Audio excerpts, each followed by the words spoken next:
Hi chat, welcome to another stream.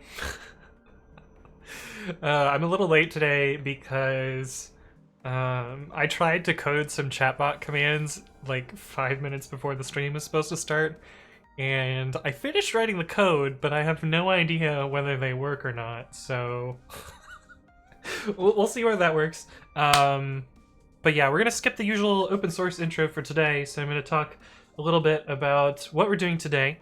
I'm also going to intro myself because I think this will end up being re-spliced and re-recorded somewhere else. But anyway, my name is Anthony. I usually spend time working on Python code on stream, usually open source stuff, although recently I've been building a little startup continuous integration application called Precommit CI. The idea behind Precommit CI is it will run your linters and code formatters and auto-fix your pull requests for you. And today we're doing a little bit of a special stream where I'm going to be learning about Azure, which I have not really worked with that much beyond Azure pipelines, but I'm going to show you getting started with Azure from scratch. So we're going to be installing all the tooling and trying to set up, first we're trying to set up a basic application that just runs in Azure, hopefully using the serverless functionality so I don't have to manage any servers, but we'll see what happens there. And then once that works, because I assume that will work really quickly, we will set up or try and get Precommit CI running in Azure as well. And hopefully the work that I've done to make the make my server or service a little bit cloud agnostic will pay off here. We'll see what happens. I'm not 100% certain what's going to happen there, but hopefully it'll go well. The other thing that I have to point out is there is a code of conduct for the stream, so make sure that you guys have read it. If you don't remember it, you can do bang COC and learn more about that there. But that's what we got for the stream. Hopefully it goes well. I'm excited for this. I haven't worked with anything but AWS in quite a long time, so this should be pretty exciting. But let me say hi to everyone and see what we've got here. Oh my goodness, we have so much chat. We're gonna be real far behind. But yes, we've got Baldathis, we've got iSatisfied, we've got RKJ, hello, we've got Solace. Michaela's here, but AFK. We've got Memphis, hello, good to see you again. Neely's got me a link as an image. We're gonna show this one off screen. Oh, this is perfect. This is so on brand for my stream. Oh, why didn't it zoom funny? Hello. I love it. It's so good. How's it going, Shaz Robots? We've also got Rollers here, who says, is this the 12-hour stream? No, this is not the 12-hour stream. We've also got Drunk Time Lord, we've got Yoda Droid, we've got Harshit, we've got KNGL, we've got Juicebox Hero, Juicebox Hero's here. And Lemon Sauce, how's it going? We've also got Memphis, not to be confused with Memphis. We've got Memphis. hello. But yeah, I'm gonna maybe be reading a little bit less of chat today so that we can hopefully focus on getting some stuff working, because, you know, as much as I love a giant just chatting stream, I'm supposed to actually show some Azure stuff on the stream. So anyway, why would you go cloud agnostic when there's Microsoft Azure, says Broken Mirrors, right? Hey, what's up, Ella Venturio and CFC and Rocker Time and Void Rose. I haven't seen you in a while. An outdated version. What's going on? Hello. Okay, so I did a little bit of prep work before this, but mostly I wanted to start from scratch on this computer, so I did a little bit of prep work on my other computer. Hopefully I don't leak tokens this stream, although I just remembered that I forgot to off my password manager, so we're gonna start off with a fun one. But the plan for today is to work with the Azure Terraform modules to do that from scratch. So I've already installed Terraform. And yeah, I'm not going to go over installation of that, but you can find Terraform's installation documentation in their docs. Terraform is a configuration management software that provisions cloud resources. And I'm currently using it to provision AWS resources, and we're going to be using it to provision Azure resources instead. And I don't have the Azure CLI installed yet, so we're going to go over installing that. If I recall correctly, the recommendation, let's see, installing Azure CLI on Linux. If I recall correctly, the suggested way to do that is with apt. I don't really want to install it with apt because it's just a Python package, if I recall correctly. Azure CLI PyPI. So I think I'm probably just going to install it via PyPI, which is not recommended, but I don't like to live by the rules. Unfortunately, I have a way to do that automatically. So let's git grab, just figure out how I installed AWS CLI and do the same thing for Azure CLI. Looks like I can probably just do this. I don't know what its dependencies are, so I'm going to I'm going to isolate it in a separate virtual env. Which is just a little bit of copy pasta here. And instead of AWS CLI, we're gonna do AZ CLI. Wait, what was it called? Oops. Azure-CLI, okay. This comment is wrong.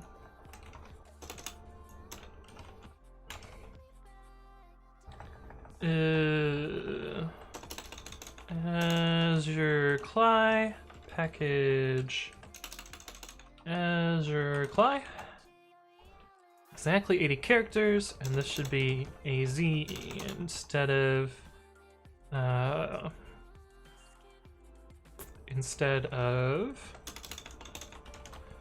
CLI. So hopefully that will work. Personal Puppet. So this is essentially setting up a virtual environment and doing pip install Azure CLI, which is a little bit weird there. Drunk Time Light says, ooh, I see a zip app PR. I just learned about zip app a few days ago. It's pretty neat. Yeah, you're talking about this this pull request. Where did it go? Here. Yeah, I'm actually working on adding zip app support to pre-commit, which would allow you to just download a zip and not have to use any installer for that. Okay, we're gonna type my password. My password's intentionally bad password, so I'm not concerned about showing the keyboard cam. But hopefully this will set that up. Updated version says, doing an 8-hour drive now, so audio only. This should be interesting. Yeah, I guess you won't be able to see what I'm doing, but you'll be able to hear what I'm doing. So I'm using Puppet to manage the software on my machine. This is basically some automated configuration management. I have a YouTube video about this if you go to my YouTube channel, which is Anthony Writes Code, or linked in the Twitch chat. Well, let's see what happens here. Made the virtual env. I think it's doing the installation right now, which I'm a little concerned how slow it is. What are you doing? Maybe this has a lot of dependencies.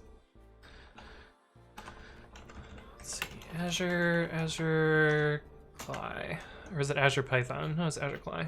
Okay. Hey, they use Flake 8, so they're using my software. So they use pre-commit? No, they don't use pre-commit. Oh well.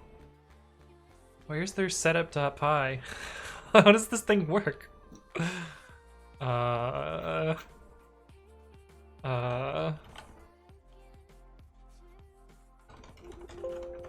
project? No. I don't know how it works. Anyway, it installed after a while. And we got the Azure CLI. That's cool. Alright. For more specific examples, do find AZ space. Oh, AZ find AZ space. Okay, I see. Cool. Cool. If I recall correctly, the first thing we need to do is AZ login, and that should get us started there. Which is going to make me log into my Microsoft account. I have a separate Microsoft account for this setup. Next. And let me grab my password from my password manager. Azure Microsoft, what is it called? There we go. Copy this and paste that in there. And then copy some other random text so it's not on my clipboard. Okay, hopefully none of these are secrets. Otherwise, otherwise, yikes. Hey, what's up, Adam? Adam with a 3, Adim, thank you for the follow. Welcome to the stream. Hopefully you're doing well. Did the new follower thing work? We worked on that last night. Let me run it again. Hey, it does work. Cool. Fancy. Lalata says, I guess that's why they recommend using app. Probably. Maybe because they... my guess is that they've set up the packaging in a specific way with the apt package that's more reliable. And, you know, installing from pip is kind of a bit of a side channel way to do that.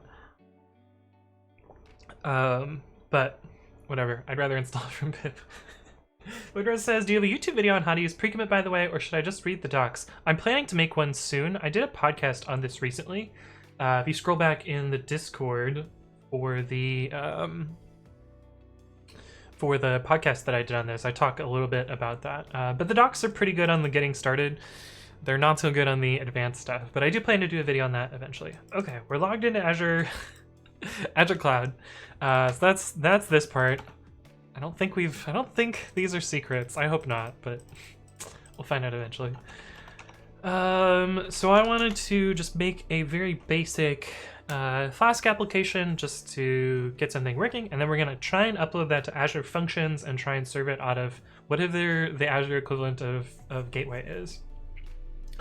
So get init Azure sample application. Git commit allow empty initial empty commit. Oh hey, Beldathis, thank you for linking that there. That's really helpful. Let's just copy a pre-commit config from some other project that I have and get that to the latest versions. And or it might already be up to date for everything, which would be cool. But pre-commit is the tool that I'm working on today. This might be outdated, but that's fine. But anyway, we're gonna probably not use any of these tools at all. But I'm gonna make a very simple app, and we're gonna do import Flask app equals flask.flask. I've made a million Flask apps, so this is basically just some boilerplate here. Methods equals get def index returns a string, return hello world.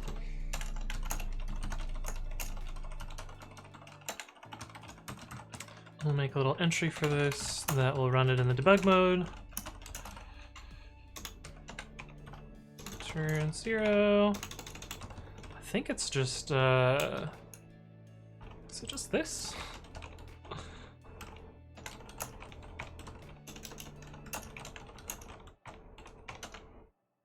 How do I start a Flask app? App.run. Port equals 8001, sure. And we're gonna set up a virtual env for this. Oops, VM. Interesting that this prints system exit too. That seems like a bug in virtual, but oh well, that's fine. Pip install. Well, let's make a requirement minimal.text .txt, and then I'm gonna install Flask. Pip install pip install -r requirements minimal.text, and then I'm gonna freeze these requirements into requirements.text. And so I'm making sure to pin all of the requirements just to have a repeatable build here. So these are all the dependencies that we're using so far, and we should be able to run our app. And if I open this in the browser, okay, we've got Hello World working locally, but we're not working on it's not on Azure yet, but we will get there soon. Not that Mike says nice haircut, thanks, awesome. Voidor says I feel like I should start using pre-commit for most of my projects. I mean, that's the goal. You definitely should. Harshit says, what is the arrow stir? That is a type annotation. Let's see if we have a video about this. Yes, so check out this second video that just got linked in chat. They are a new feature in Python 3 where you can have, you know, optional variable annotations to say, like, you know, this function returns a string, this function returns an integer. And if you had arguments here, so like say I had, you know, args that would be an optional sequence of stir. This is often a pattern that I use when I make tested command lines. I'm not actually going to be testing this, so I don't need to pass arguments in here and manually filter them out. But this is a parameter annotation, and you can also have variable annotations. I don't use them all that often, but you know, you could have something like this. The nice thing about variable annotations is if MyPy or whatever type checker you're using can infer this argument, you don't need this annotation at all. It will just do it automatically. But yeah, that's what those are. I've kind of gotten in the habit of using type annotations everywhere. It seems to make higher quality Python code for me. And Blanky says, hey there, Anthony, what are you doing today? If you look at Bang today, we are playing around with Azure and hopefully Azure serverless sort of stuff to hopefully get pre-commit CI running in Azure. It's a bit of a daunting task. I don't know how much we'll get done of it, but my like stretch goal is we get an end-to-end GitHub run succeeding using Azure, although there's a lot of components that need to happen to get that working, and like I've basically spent the last 3 months getting it working in AWS. So if I can get it running in Azure in one stream, that'd be pretty impressive. Hey, welcome back, Michaela. We are winning, indeed. Blanky says, if you define a fake object based on an abstraction and that is going to be used in more than one place, would you make it a fixture or would you define it in all of the modules? For PyTest, so I kind of go both ways on that. Depends on like how many times I'm going to duplicate it. If I'm only going to duplicate it like twice, I'll just copy and paste. Like, I don't think that code duplication is code duplication at the level of 2. But if it's like a useful shared fixture, I'll put it in a conf-test file and like share that in places. So you can see like, you know, I wanted a fixture that, and I know PyTest has a native way to do this now, so I've kind of done that a little bit differently. But like this gets used in, I don't know, 50 tests. But sometimes I don't want them as fixtures, and I will just make separate testing code. And so these are like little reusable bits of, you know, not production code, but code that's only used under tests. And so you can see like, you know, like I have this special, which I could replace with simple namespace, but this was before I knew about, actually this is before simple namespace existed. So, but like this is a helper function that I use in a bunch of tests. But yeah, I usually kind of do a mix there. We will get it done, says Yoda Droid with the actually Windows emote. Indeed. Lodra says, did pre-commit have a hook for PEP8 formatting? Yes. I mean, usually you would just use Flake8. Or you could use any number of the auto formatters, so things like Black or Auto PEP8 or YAP, or I don't know, there's like 6 of them. Just 3 popular ones. Those are the 3 popular ones. I use Auto PEP8 myself, because I personally like that one. Kayla says, I signed up for this written communication class for this short semester coming up, and it sounds a little spooky, but it's a class I have to take, so YOLO. Well, good luck with that, Michaela. We had like a technical writing course at my university, but because I took, yeah, so there were 2 tracks at Michigan. There was the engineering computer science, and then there was the LS&A computer science. I took the LS&A computer science. It was the same core coursework, but LS&A was harder because you had to take all of the distribution requirements. But because I took distribution requirements, that meant I needed to take an upper level writing, and that got my technical writing waived. So I never took technical writing, which is fun. But anyway, let's see. Azure Functions Web App Flask. Let's see if there's a tutorial on this. And then we will scroll through this and see what we need. Well, we're not being using VS Code for this. I already signed in, so that's good.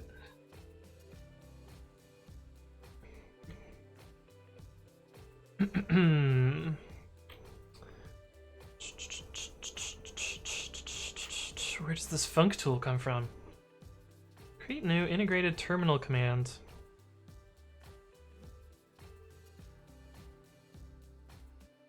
I wonder if I have that in the virtual env that I made and I just didn't symlink it. Easy cli bin. Wow, it installed Fabric? Interesting. Also, we have batch files, even though we're not on Windows. And it depends on pigments and are complete. Check easy install script. Oof. Hey, yeah, thank you for the bits. Here is the 100 compliment of yesterday. Although it's same day in Israel, good to see you. Thank you for the bits, friend. INSFP. Yes. Okay, so we don't have the func command, but hopefully we don't need that. Oh, because we gotta npm install something? Why is it partially in... Okay, well, we could try this. I'm not gonna use -g. npm...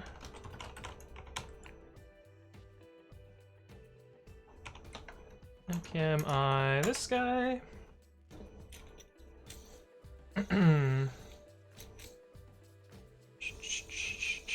Yeah, I changed my overlays. Yeah, I'm planning to do serverless for this to mirror the architecture that I have in AWS. In AWS, I'm using API gateway with a Lambda function. Interestingly, it's kind of weird that you install. Let's see, node modules bin func. Hey, we got the Azure logo. Okay, cool. We got that part working. I don't need package block.json, probably.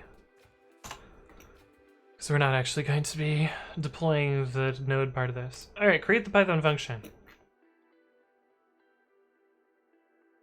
This is using the func stuff. Wait, how do I? Azure Functions, PyPI. Looks like there's a PyPI package for this. Azure Functions.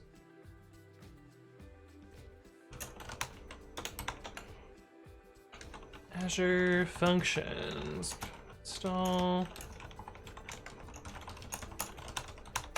Let's install those. Pip freeze requirements.txt. Oh, interesting.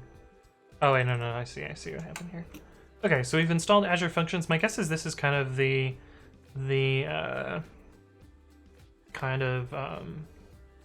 bridge code between a normal WSGI application and Azure. Interestingly, I actually wrote essentially the same library, a similar library for AWS, called API Gateway v2 to WSGI. This is kind of glue code between an AWS Lambda function and a WSGI application. So bunch of glue code to set up the WSGI environment. And my guess is that this Azure Functions library does the same thing. But step 2, create some code. Okay, we've already created the code. We're not going to use the func way, although kind of cool there. It's really hard to see. Let's see. Open image in new tab. They're actually using type annotations as well, which I find kind of cool. But they're using the func types here. I think we can get away without using that. Hopefully.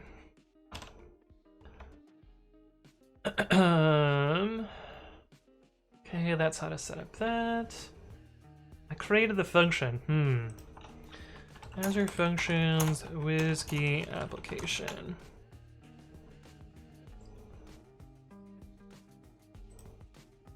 No longer needed. I wish you would have told me how and not just look at the thing. I know the thing does it. Here we go. This README was much more useful. Perfect. Perfect. Okay, that's what we want. And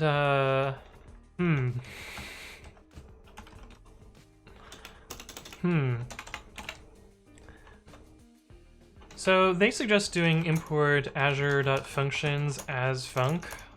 I kind of don't like that. I know it's like super popular in data science to do like as np or whatever, but I think it's much more readable just to do azure.functions.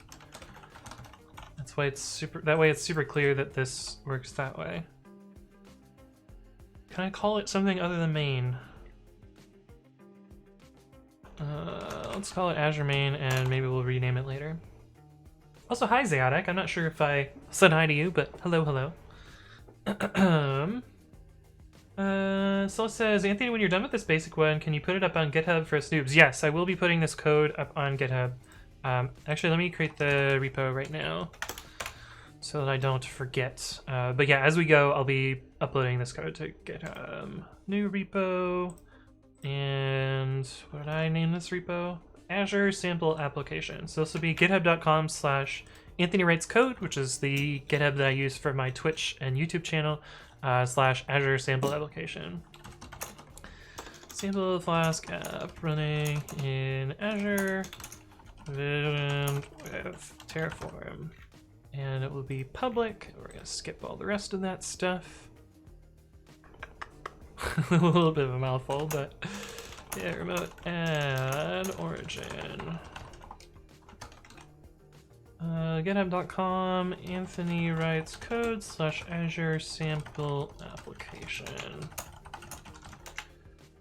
That should be good. This should push my initial empty commit up there, hopefully. I did this properly. Cool. Let's add a git ignore. IC.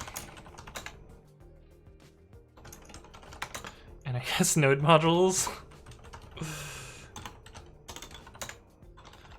Because why not?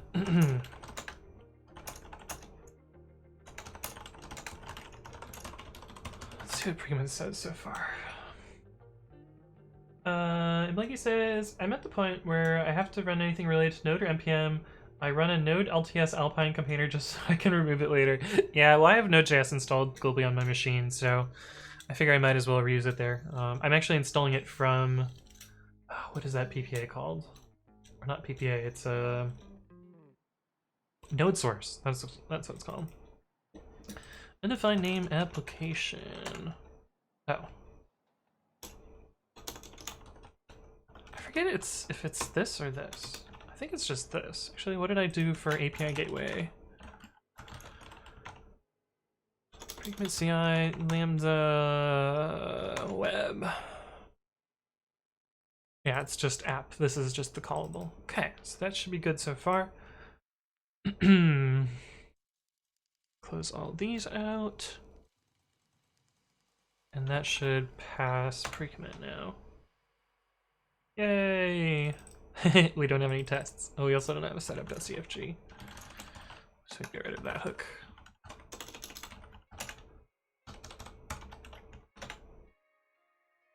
And I'm not gonna run any tests for this thing, so get rid of that hook as well, and then we should have just all green stuff. Michaela says now it's gonna look like C#. Man, I wish I could write more C#. I love C#. It's so good. Okay. Initial commit with pre-commits and penancies. Hopefully we'll see what else we need to do there. How dare you see it's green with no tests, right? Right? And Blanky says, did they reach out to you? I see a lot of people have been getting sponsorship from Azure to show off stuff like the DevOps platform and the new stuff on their deploys workflow. Yeah, I was reached out to. They initially wanted me to do some data sciencey stuff, but I don't really do any data science. So I was like, hey, I could do some stuff with Azure Cloud instead. Would that be cool? And they're like, sure. So that's where we're at. Okay. The next step, we're going to be creating a function.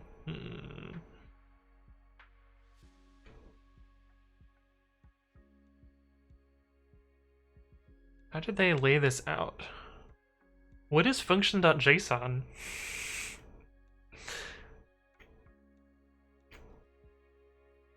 Huh.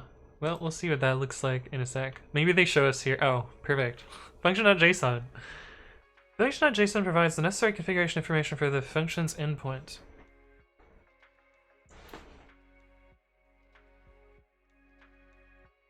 Script file identifies the startup file, and that code must contain a function named main. Dang it! Okay, well... function entry points.py.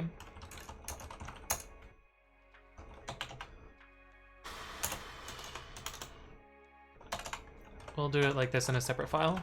Import azure.functions. So this cannot be named main because this is also named main. So, and this will also keep it in a separate scope, which will be a little bit better anyway, and that'll be similar to how my other setup works. So this is just a little wrapper file around that other file.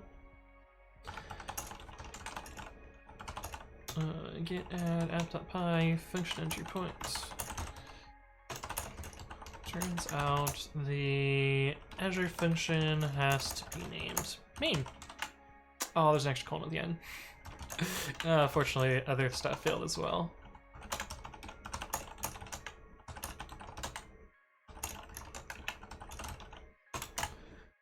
Fixed. But we will need to add that function.json or functions.json or whatever it was called. Let's just copy this. Oh, or Google search for that. That works as well. Is it function.json or function.json? Function.json. This is function entry point.py. Bindings.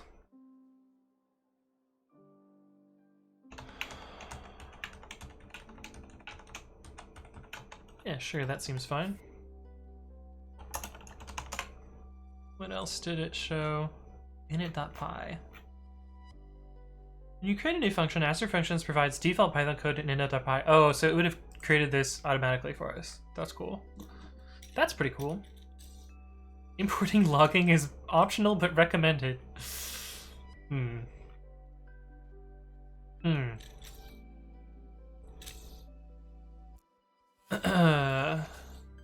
Yodadroid says, yeah, that's the way. Delete the checks that don't pass until it's all green. It's not that they didn't pass, it was that they got skipped because they didn't apply. Galen says, note to viewers, he's also talked about loving C# without being sponsored by Microsoft. It's true, it's true. I do actually really like C#, but this is not just because I'm sponsored.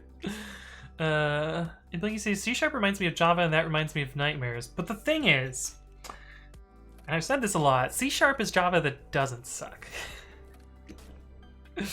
And yeah, I think that's pretty fair. Hey Plegon, welcome to the stream.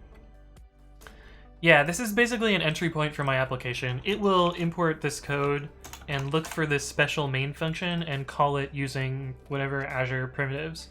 This is actually very similar to how, well actually, in fact, we have the Lambda example on the left. The Lambda example is a little bit more complicated, and we're actually going to need to do the same sort of thing for Azure, because the way pre-commit CI picks its backend implementation is based on this environment variable. So we'll need to do a little bit of shuffling there, and so these should almost look the same when we're done with it, which would be pretty cool. Although, you know, I'm using API Gateway v2 to WSGI here, and we'll be using Azure.functions over here.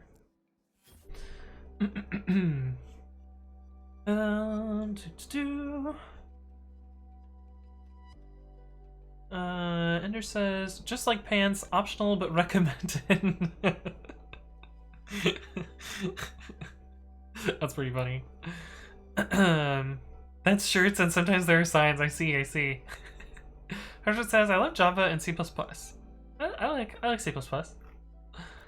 I also like Java. Java's kind of fine. Mazzy says, I hate everything Microsoft, but I still like C#. It is a great language. I see. Shamakawi says, why does Java suck anyway? So in my opinion, the reasons that Java gets a lot of flack is it is kind of designed to be a little bit over-engineered. Like the names are really long, it has a lot of like startup cost. It's really popular in enterprise, so you'll see a lot of enterprise-y Java code. And that's, you know, that's kind of how it's built for. I think some of the improvements in C# over Java, before Java, you know, took some of the same improvements, were like lambdas and generics were there before Java had generics. One that's probably never going to land in Java is operator overloading. I find that I know operator overloading is a very very contentious topic, and like that's one of the big criticisms of C++. But I find that like if it's done well, it's great. And I think C# actually does operator overloading really well. I actually haven't written C# since they've done their async await stuff, but I've heard that stuff is pretty good too. Spec says, you have a Microsoft sponsor. Also, does this mean we get a video explaining what actually service as a function is? Wait, what? I'm not clear on what that sentence means. So I think what's supposed to happen is I'm gonna give them my recording, and they're gonna turn this into a video that's edited and nice and stuff. So they'll have a little bit more of a step by step instead of me just rambling as I do a stream.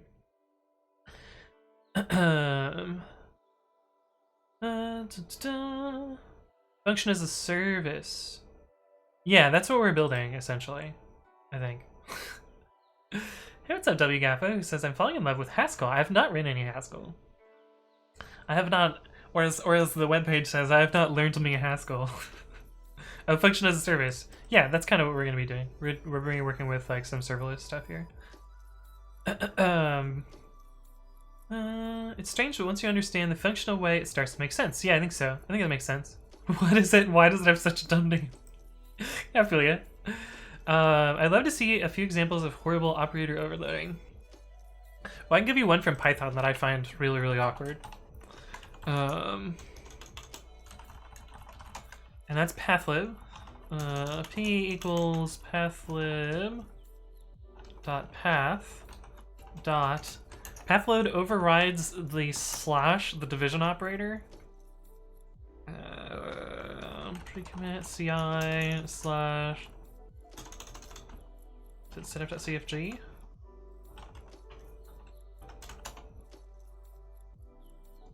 Let's read text. See, I don't use pathload all that often, but yeah, it overrides the division operator, which just it's cute. I'll give it that. It's cute, but a part of me is like really, really concerned by this. But anyway. Welcome back, Juicebox Hero. That's disgusting. I mean, that's my feeling about it as well. But pathlib's pretty nice, so a controversial opinion. There are parts of it that are nice. I just won't use it because that seems a little bit. Why can't I divide my strings, right? There's also another like weird built-in one in Python where you can have a string and you can multiply it. I find this one a little bit strange. At least it kind of makes sense. Does it work the other way around too? Yeah, it does. It's, what's the word? Commutative? What's so bad? It's just kind of weird. It's just kind of weird. I just don't like it. Strings should not be divided or multiplied. You can't add strings. You can't be like foo plus 2. I don't know. I know it's a weak argument, whatever. Okay, next up in the tutorial. Required main takes these things, cool.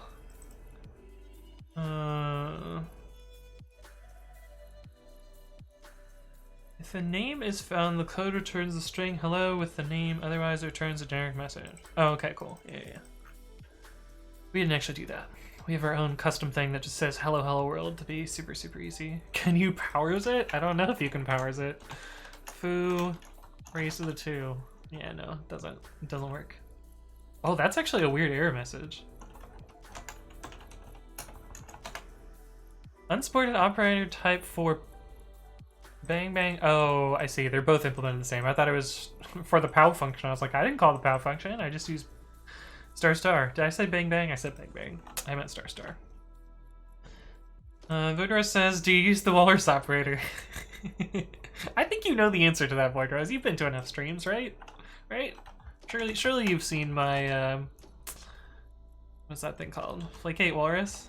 Surely you've seen this. Okay. Hey, what's up? Haj. Oh my goodness. I'm gonna call you Haj. Thank you for the follow. Welcome to the stream. Hopefully you're doing well.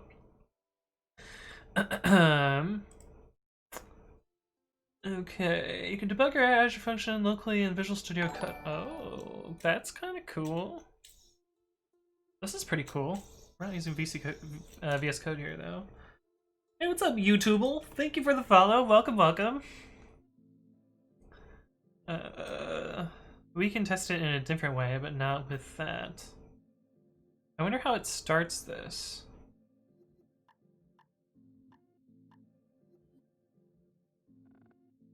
When you create the function object, it creates VS Code launch.json. I wonder what that contains.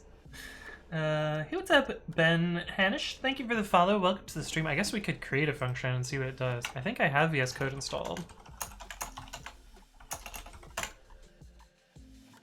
I don't want to see what the launch config is, because then maybe I could use that same launch config, but without VS Code. I'm gonna go back a few steps and create the function. Configure your environment. Do I need to install Azure Functions extension? Azure Functions extension VS Code. Hey, what's up to Kaideen? Thank you for the follow. Welcome to the stream. Where's the... Here we go. Surely it's this, right? Right?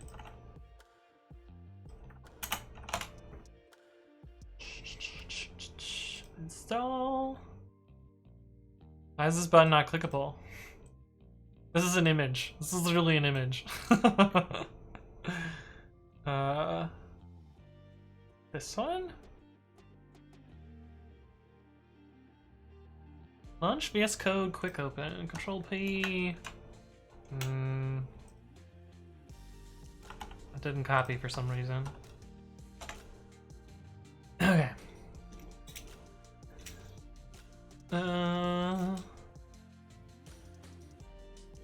Truth, a follower with a difficult name joins. Yeah, I'm kind of bad at names. Surprise, surprise. Spaceship operator in Python win cap. Right. I didn't know JSON was French. It is French. It's very French. How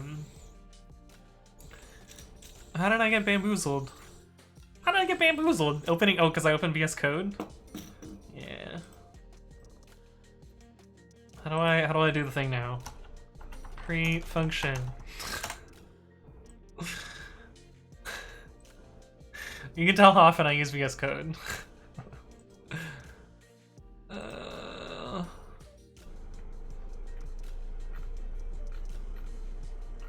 Okay.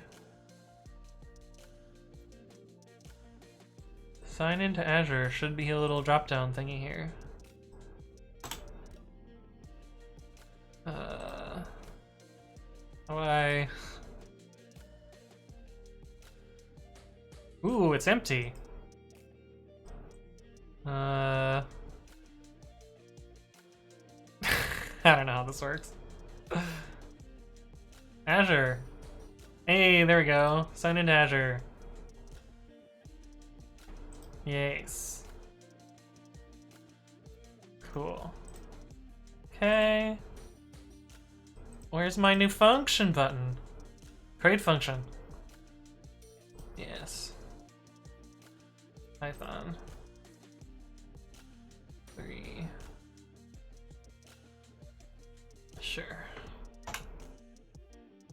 Authorization anonymous. Okay.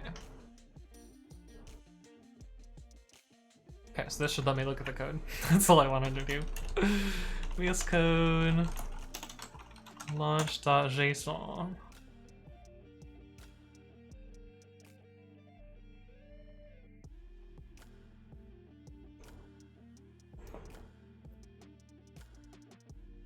Thunk host start.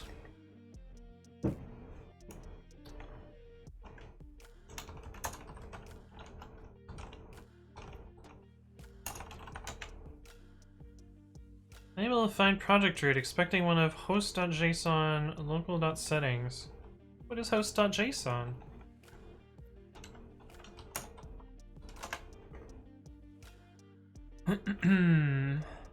I picked really poor colors here. There's no way you guys can see that on stream. Somebody clip this beautiful scene.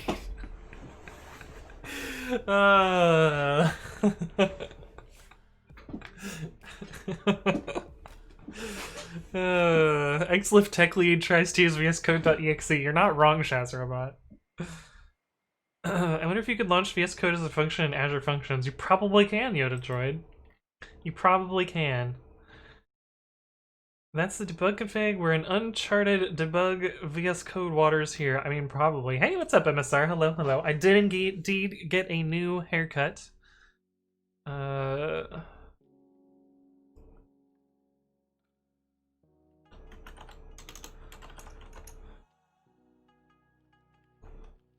does this work? Where's the little file here? Request attach. Did we end up with a host.json? Oh, we do have host.json.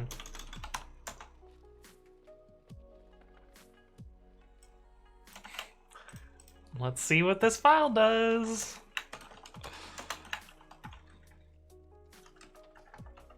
WCGW. Oh, look at that. 7071.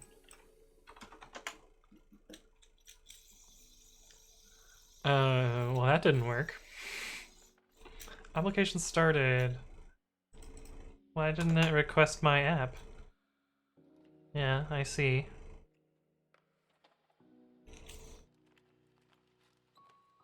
Okay, cool. No job functions found. Try making your job classes and methods public.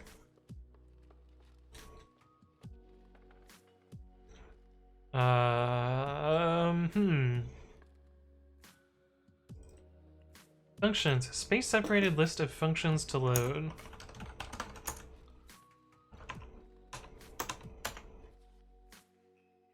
Did that change things? I like how it starts with the meh face.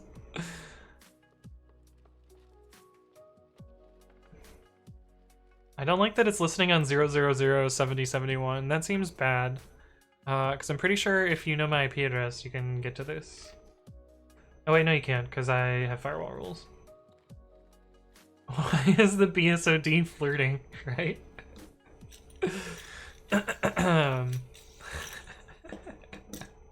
And his CSS improved. Yeah. Whoa, it just winked at me. What?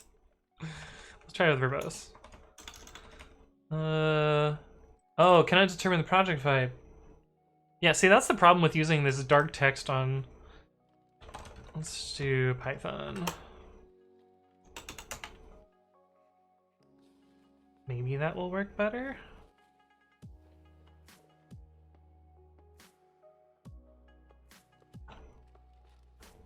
Still no. No job functions found.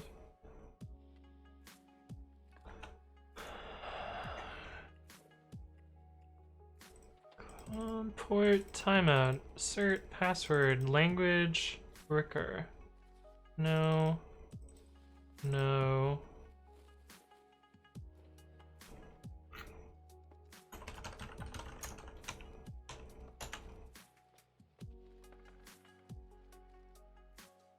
Wait, why does it think I'm running Python 3.6?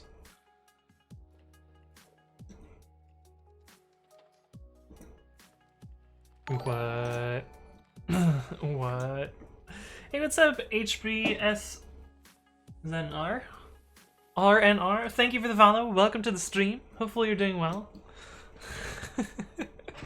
Hey, what's up, Latrajectus? Hello, hello. Welcome to the stream. And JDSY, how's it going? Welcome back. And Juicebox0 says, should I be jealous of this smiley face? I don't know, this is a pretty promiscuous smiley face there. Use ngrok to debug it? This should just be on my local machine. This should not be on Azure at all. This should just be local development. See? Hosting environment development. So, anyway. I tried to simulate the thing here. I guess we could run it in Visual Studio and see what happens. Where did VS Code go? Over here. Run. Start debugging. You must have the Azure Functions core tools installed to debug your local functions.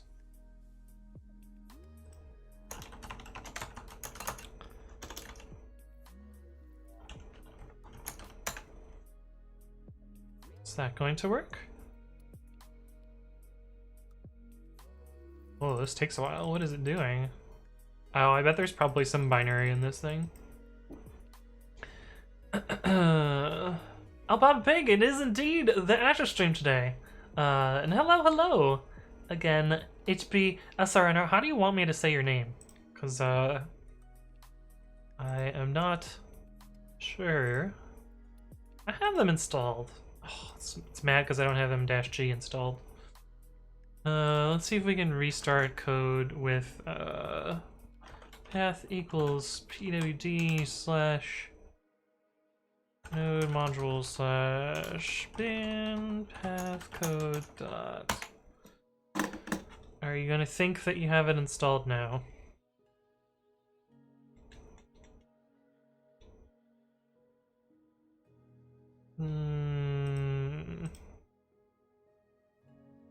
Could not find the task func host start.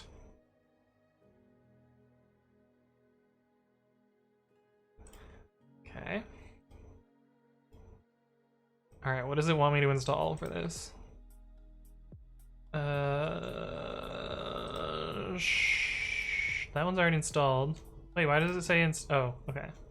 You don't need Python, Docker, Vim, Vim. That's funny. Okay, whatever. This isn't working. That's fine. We don't need that. We can already simulate it locally by doing our Flask entry point instead, and I'm just gonna assume that the Microsoft stuff works. Host.json, cool. So we can already do python-m app, and we already know that that works because we verified it before. And we can hello world. Cool. Solace, that's funny. Dudu says, Juicebox, if you're keeping tabs, I'd watch out for Solace too. The CSS is channeling through him. That's my brother, Dota. That's weird. That's weird.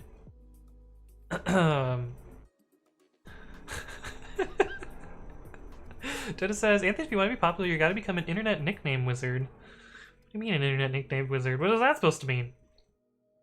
It's a little complicated. It's a short for my first name and surname. I see. Oh, Juice posted on Twitter. What'd you post on Twitter, Juice? Oh yes, okay. I guess we're playing Among Us. Is that tomorrow? Yeah, that's tomorrow. So we're gonna be playing Among Us. Wait, why are we talking about Rust? Why are we talking about Rust? Rust Lang or Rust Game? Massey says, I guarantee if you installed the Vim extension, everything would start working. Yeah, that's how that's gonna work. Blinky says, well, here I was doing the fan art already. Well, that says, well, I was asking, oh, there's the meme. Let me see if I can find the meme. Meme, VI, Visual Studio Code, sword. There's like a sword meme for this. Let's see if I can find it. I'm definitely doing this. Oh, here we go. Here we go. Here we go. I use Visual Studio Code. But anyway, good meme. I approve. Wrestling, read the whole tweet. Okay, all right. But sometimes Alt F4 plays Rust games. That's why I was potentially a little confused here. Okay, let's go back to step 4.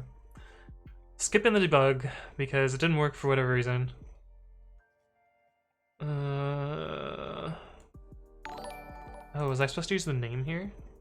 Fellow Antoniers writing code much Python love. I'm glad TTS like worked for that. Thank you for resubscribing, Malpapa Pig. 4 months in a row. Appreciate that. Anthoniers writing code. It's true. It's true. This actually looks different than what I had, so maybe. Did I delete host.json already?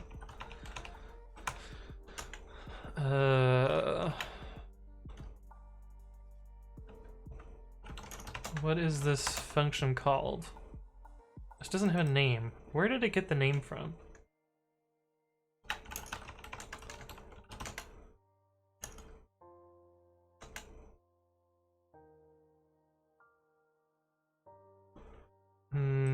Do we maybe need this file? What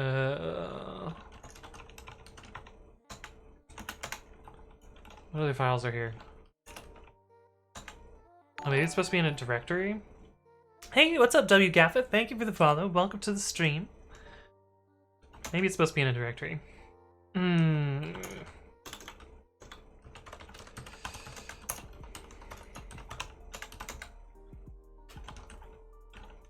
Though, interestingly, they had it in an init.py. Well, let's try this. Functions, my function. Oh, that's an improvement. Okay, that's an improvement. But it failed. Why is it using Python 3.6? I really don't understand here. Where did you get 3.6 from?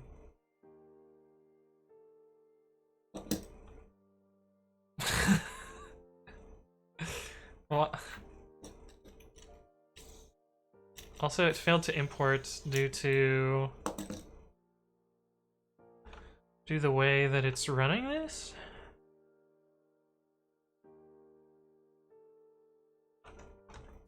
Let's see.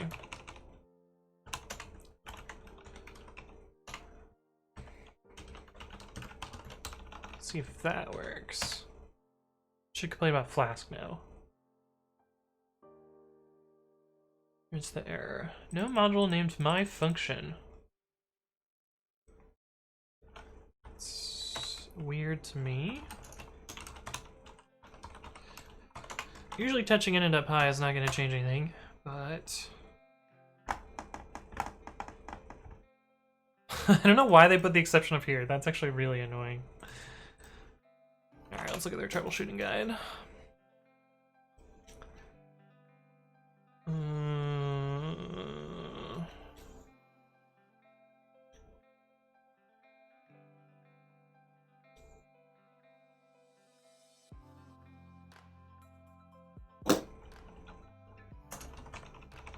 There's no .python packages.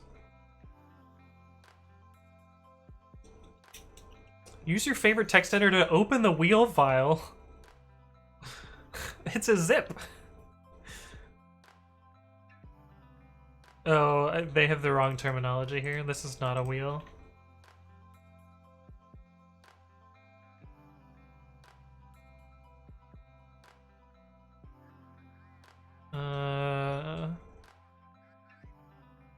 This is not helpful either.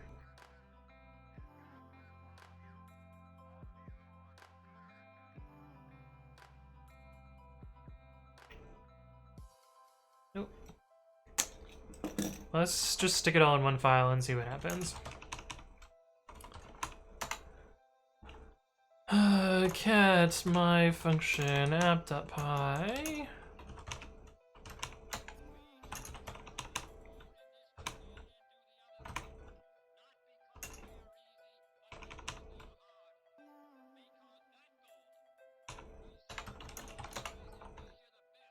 Okay, so we'll just get rid of the Flask main.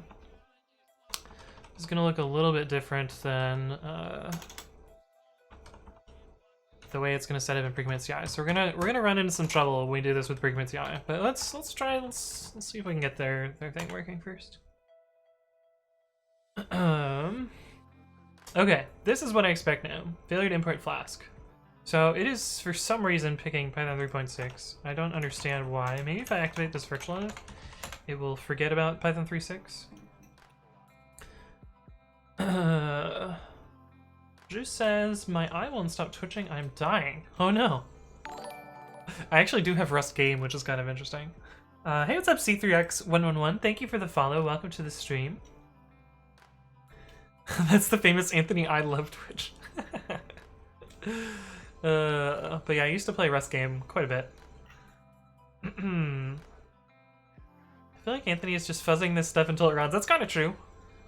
Python 3.6, now you know why it was that large download. Yeah, I don't know why it is picking Python 3.6. There's probably some way to tell it to use a different version. Martian Nothing Special says, buying the rights code is 1:30 a.m. and tomorrow is my exam. Well, thanks for stopping by. I'll see you around in the future. Insulting Microsoft's docs demonetized, because on cages. Yeah, is there a -- pi, maybe? Python, let's just try this. Python equals 3. 3.8. Where are you getting 3.6 from? I really don't understand.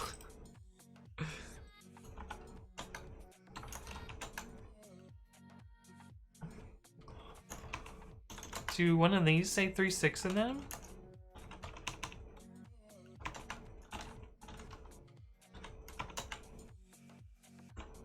Nothing here says 3.6, so what gives?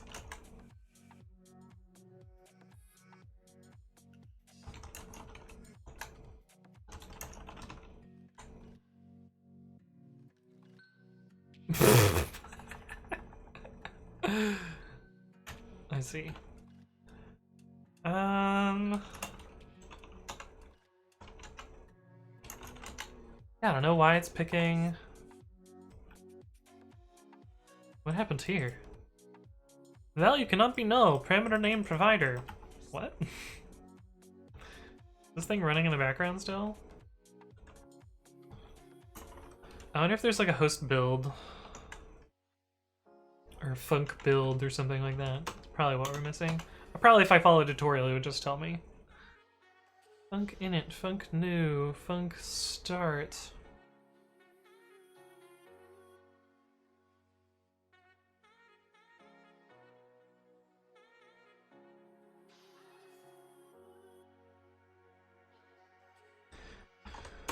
Force func to use a specific version of Python. Azure. Of course we need Azure in there. Runtime version. That doesn't sound right. That wasn't a flag.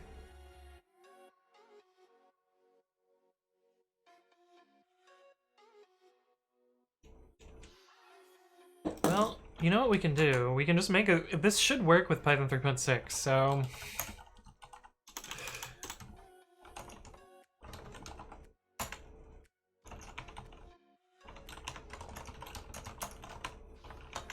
We could do this.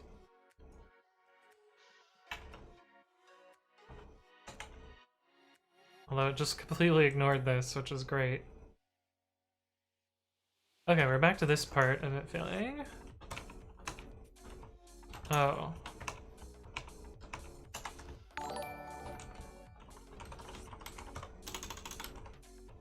Wait a minute. Wait a minute. Oh. Hey, what's up, Woodshed Radio? Thank you for the follow. Welcome to the stream. Cannot load the myFunction function. The context parameter is expected to be of type azure.functions.context.typing.union.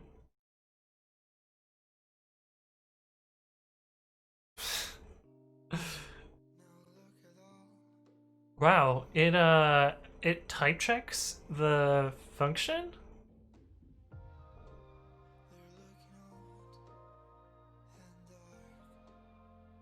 That seems like a bug in their thing.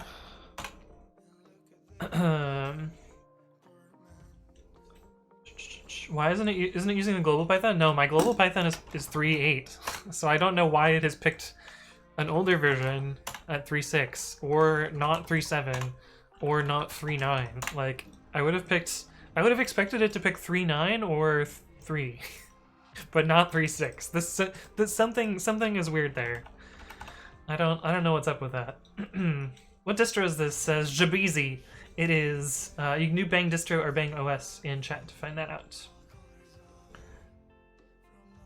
When running locally, the runtime uses the available Python version. I don't see a parameter to set it locally. That's weird, Senpause. That's really strange to me. Hey, what's up, Rixes? Or as I say in my head, Rizix. Welcome back. Good to see you. On an MSQ&A, someone said it seems Oryx is always using the parameter platform version. So we can try that.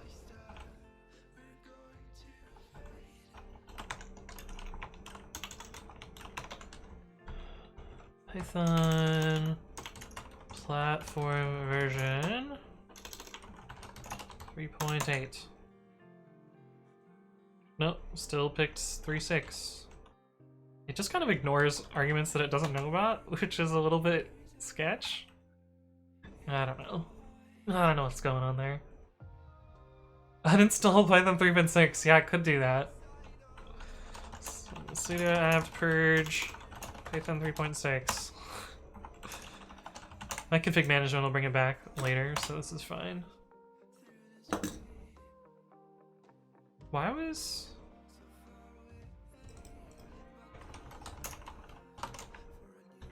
You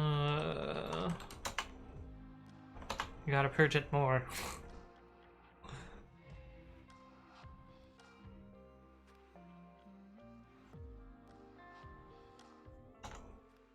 Okay.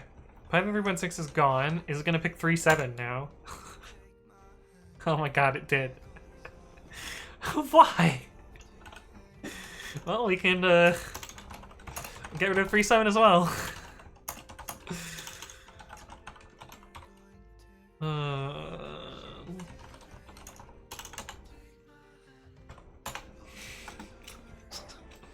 A bit of a weird choice there, but does Python or Python 3 link to 3.6? No, they all go to 3.8. There's no reason for it to pick these older versions. My guess is what it's doing is it's like incrementing the version and finding the first one that matches instead of the last one that matches or the default one that matches.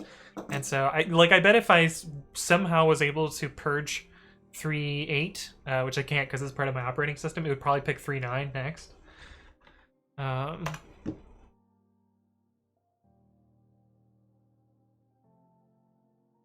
3.6 or 3.7 is required.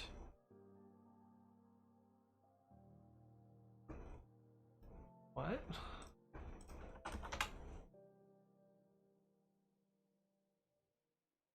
Azure Functions supports the following Python versions. Functions version 3.6.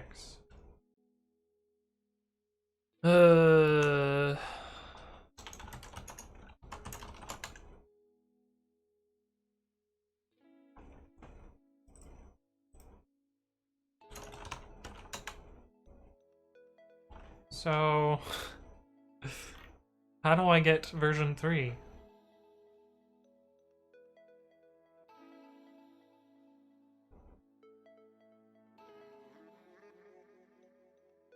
How do I get version 3? Is it the JavaScript package or is it the Python package?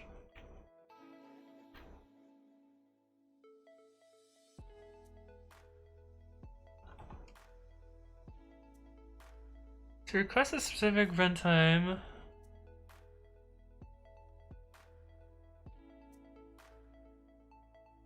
or is it the version of this? That one's 2.x.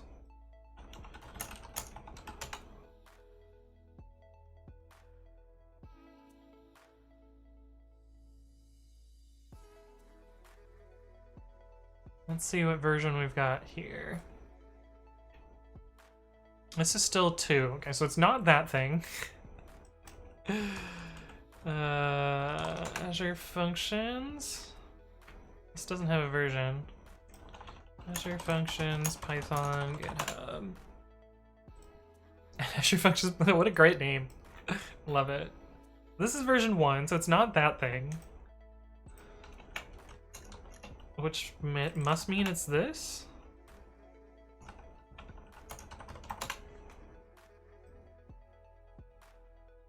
No, this is version 2 also.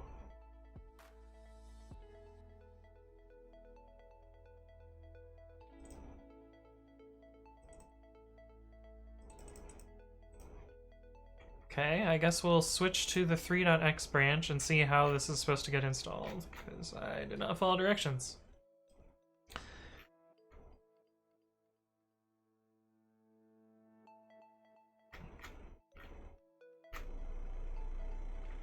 Oh, I need to do @3? Why didn't it just do it by default? This is why I don't like the NPM ecosystem. Why didn't it just pick the latest version? That would make the most sense. Azure Functions Core Tools @3. Like, why didn't it pick the original version?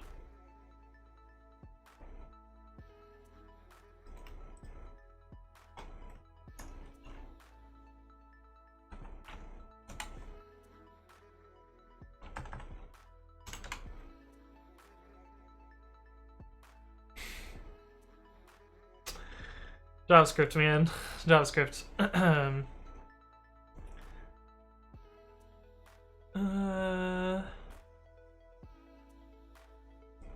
Okay, so let's try this again.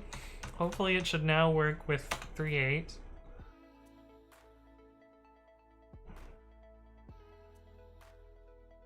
So that's interesting. Let's see if we remove this, if it still works. And then let's see if I reinstall Python 3.6 if it still works. So, I mean, works. It's crashing due to it checking type annotations for some reason. And whatever type annotations they have in their Python library are just wrong. Which means we could fix that for them.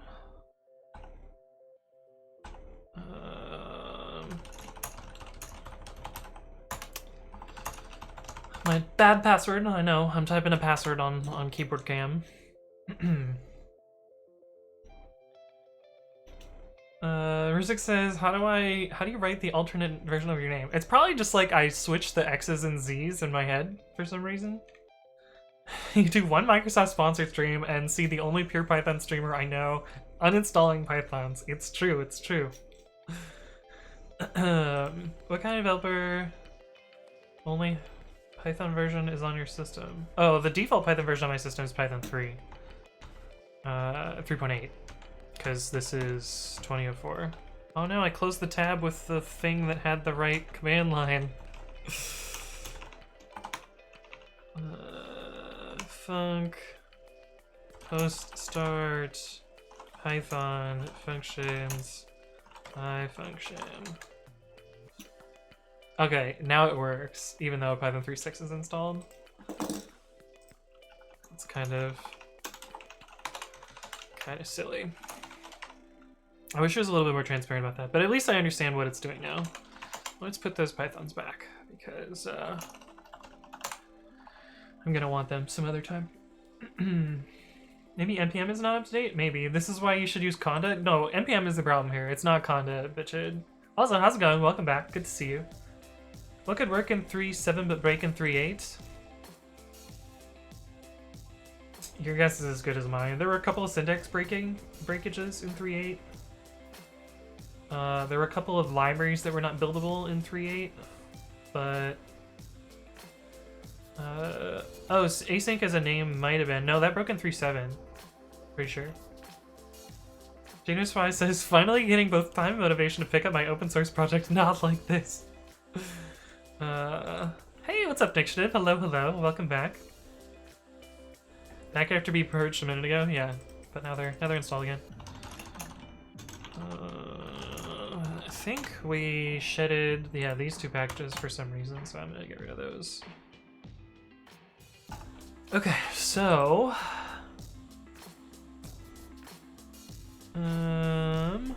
let's search for this, because this seems to be a problem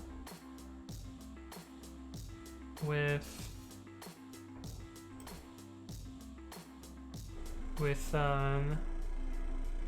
their code here.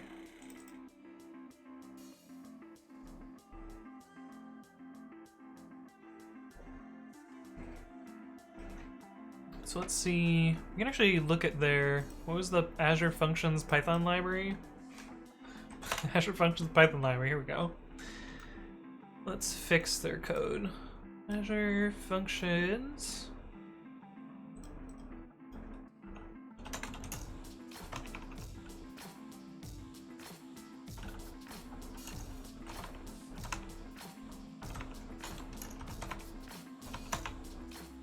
Whiskey middleware.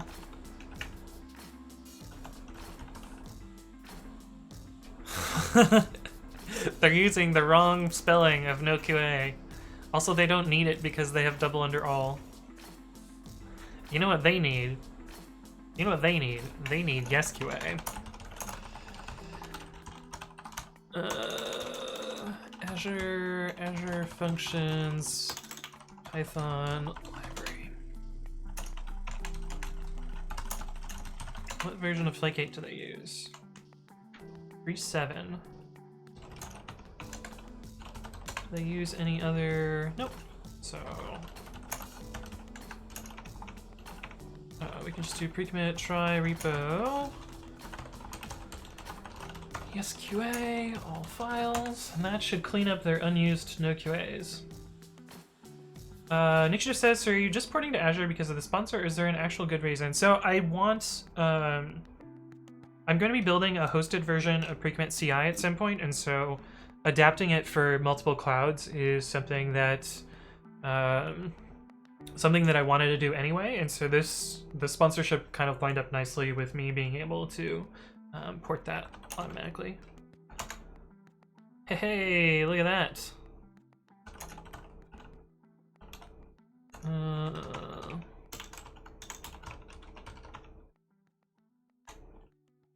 So one of these is not in their double under all. So we'll fix this for them.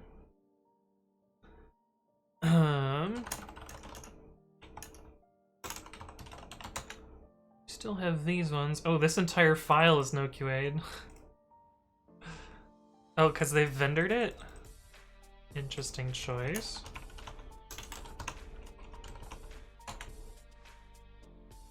These are just for their side effects. We'll leave those there.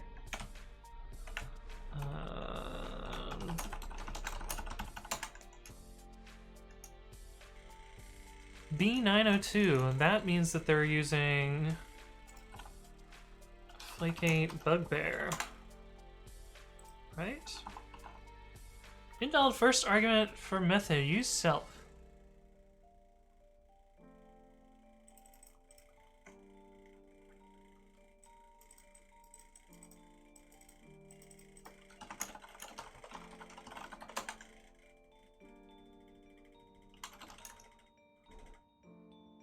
What file is this in?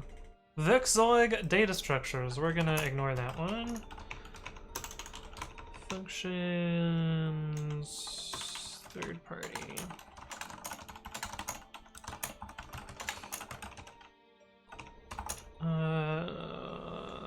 Yes, QA. Remove unneeded no QA comments.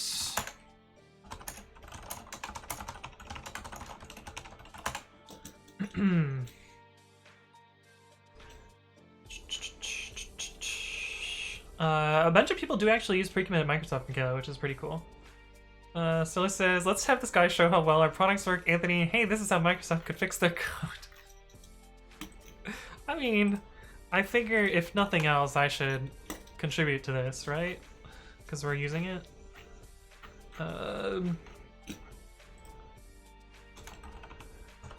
Just browsing code. I'm the maintainer of Flake8, so I know this stuff a little too well. Oh, there's no hiding emote. Yeah, fuck it. We don't need to say that, right? We don't need to say any of this. I automated this PR by using SQA.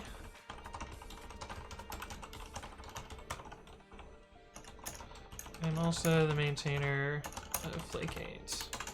If a name is present in the all sequence, then you don't need to ignore the import with no QA.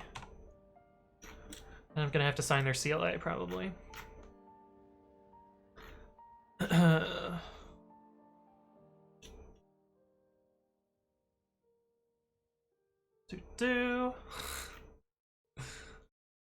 Look at all these people that got added automatically. Senpao says, I freaking love how fast Virtual Env works on Ubuntu. It's instant. Yeah, it's pretty great. Progress. Sorry, we're down a rabbit hole of upgrading some of their code. While this is running, I'm gonna actually fill up my water, so I will be right back. I will see you guys in a sec.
Alright, we're back. And I have more water. How do you end up fixing their tools instead of coding on Azure, right? Remember, it's Anthony. If something is broken, he will fix it. Yeah, we also have to fix their other thing, too. Okay, cool. This is passing, so that's good. Let's see if I can fix their other thing as well. So the other thing was this Whiskey app thing, which is in here. So this main function has the wrong signature, wherever it is. No, that's Whiskey request, Whiskey response, Whiskey middleware. Here we go. Yeah, this has the wrong... That annotation looks right. That's weird. Oh, we got some follows while I was gone. Hey, what's up, Fat Landed Punk and Big Jam Don and Cesar WR. Thank you all for the follow. Welcome to the stream, and hopefully you're doing well. So interesting. This annotation looks correct, unless this context is not. Let me read the error message again. Cannot load the function. The context parameter is expected to be of type this, but got typing union context none type.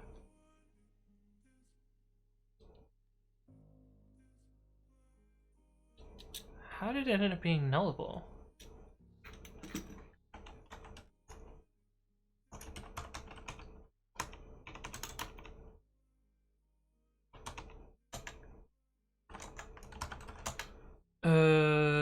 Main.annotations.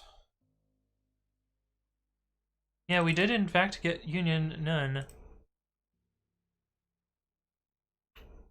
Not the right file. Oh, did I just close the file that I was looking at? Or is it in Chrome? It's in Chrome.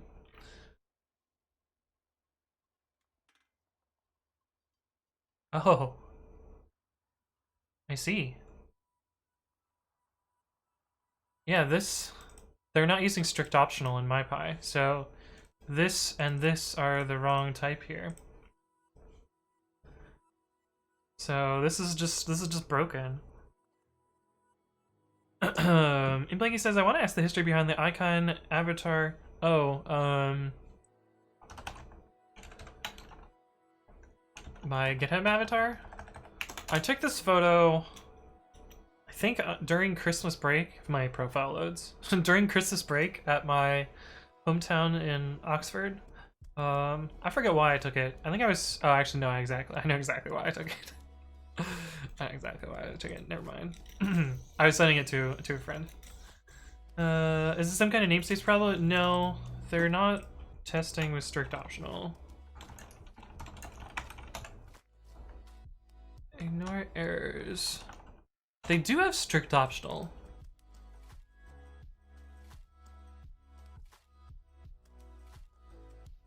What version of MyPy are they using? Latest.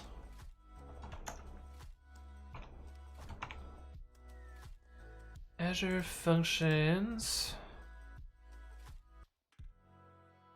Oh, I gotta close this here, so I stop clicking on it here. Azure functions HT whiskey.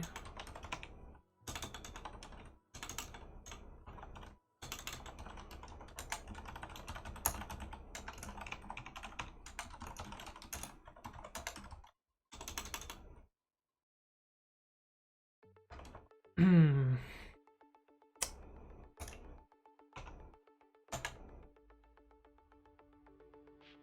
24 source files.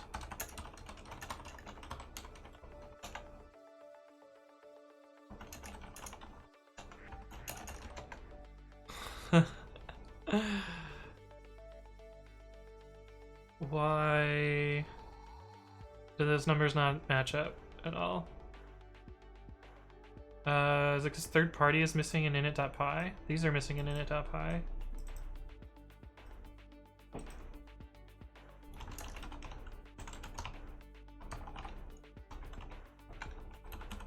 Let's see what MyPy has to think about this. Reveal type main, reveal type context, reveal type handle.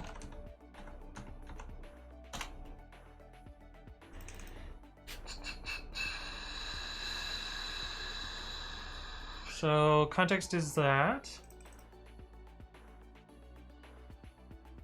That looks right.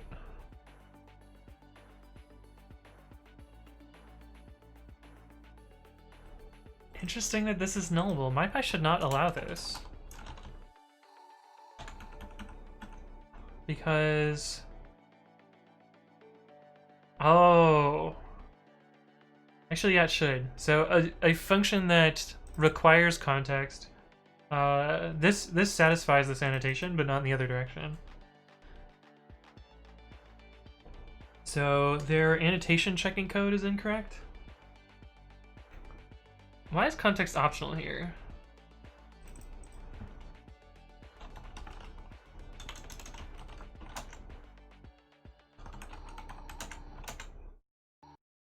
Because we just get at her here. Okay. Let me make... Oh. That was quick. Did they close my PR or did they merge it? Oh, they merged it. That was so fast. Let's see, has anyone else done this? Nope. Annotations for...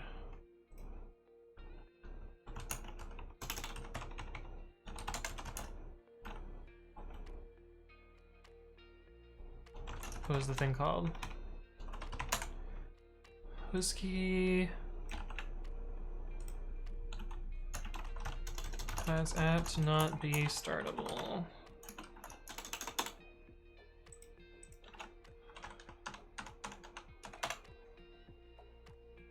I'll copy and paste the error message.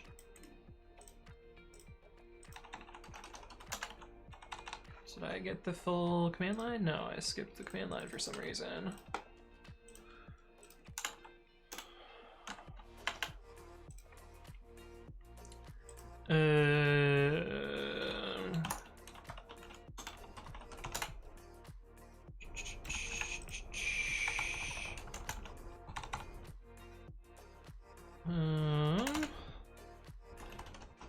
looks like they're being a little. It looks like it's being a little too strict on the typing here. The property is annotated correctly here.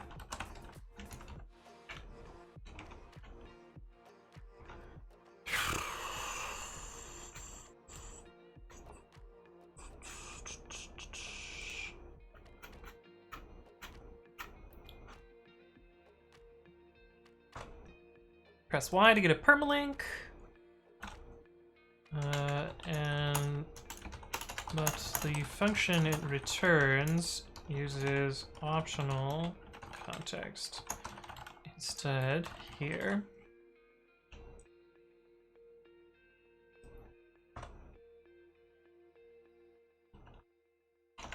MyPy allows this because the handler is a more permissive, compatible signature, but the what?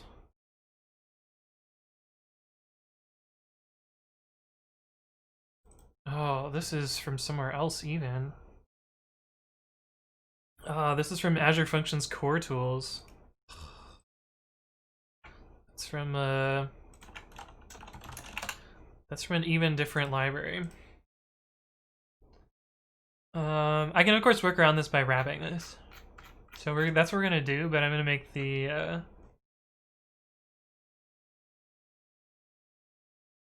check output type annotation. Looks like you can disable this.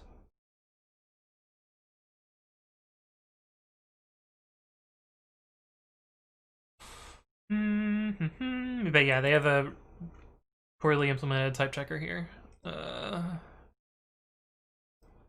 The func tool forbids this incorrectly. I can work around this by wrapping the function trivially.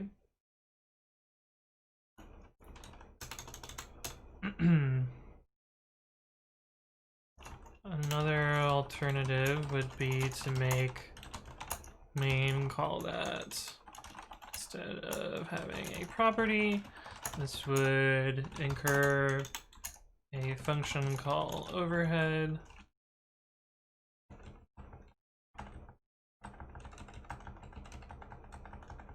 For call though, that's probably okay.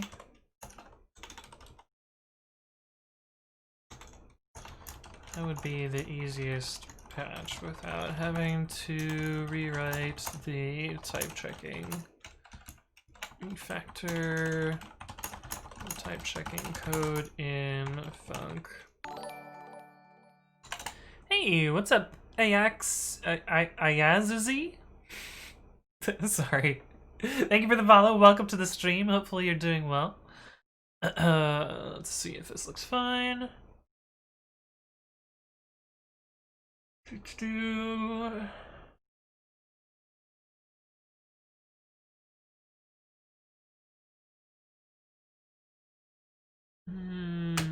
music has stopped. Yes, continue. Okay, so let's work around this instead of fixing it, because I'm not sure. And work on fixing this if you give me some pointers on how you'd like to see this resolved. Hey, what's up, Kana? Thank you for the follow. Welcome to the stream. Oh my goodness, I'm behind on chat. Let's catch up. Yeah, they're type checking it at runtime. Beldatha says, how do I get the PyCQA t-shirt? There's a PyCQA t-shirt? I've never seen a PyCQA t-shirt. Is there a... I have a Google Play t-shirt. That's what this t-shirt is. It's not a Python t-shirt. It's a Google t-shirt, actually. Certified contributor now. So actually, I think I've contributed before. I think I have a contribution in VS Code, actually. Microsoft VS Code.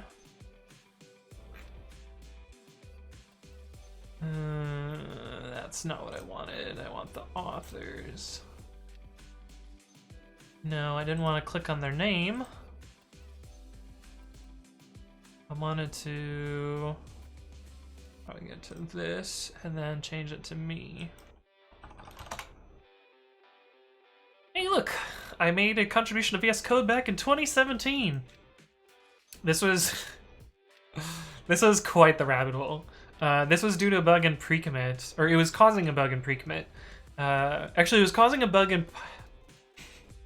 A lot of things had to go wrong. So VS Code set this incorrectly, which caused CPython to interpret this incorrectly, which caused a particular library in Python, I forget which library it was, I want to say it was YAML, it might have been something else, to use the wrong encoding, which then when run from pre-commit, which was launched by VS Code, would then have a crash there. So you basically had to combine those 4 techs to end up in this situation. I changed their white space. Whoops. Here's a reproduction without pre-commit though.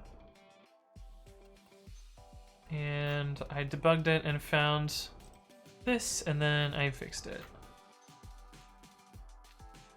What was the error that it showed in pre-commit? This was a long time ago. Lookup error, unknown encoding, empty string. Yeah, and I ended up fixing this in Python. So I went and fixed this in a different way in Python. So I fixed VS Code and I fixed Python due to this.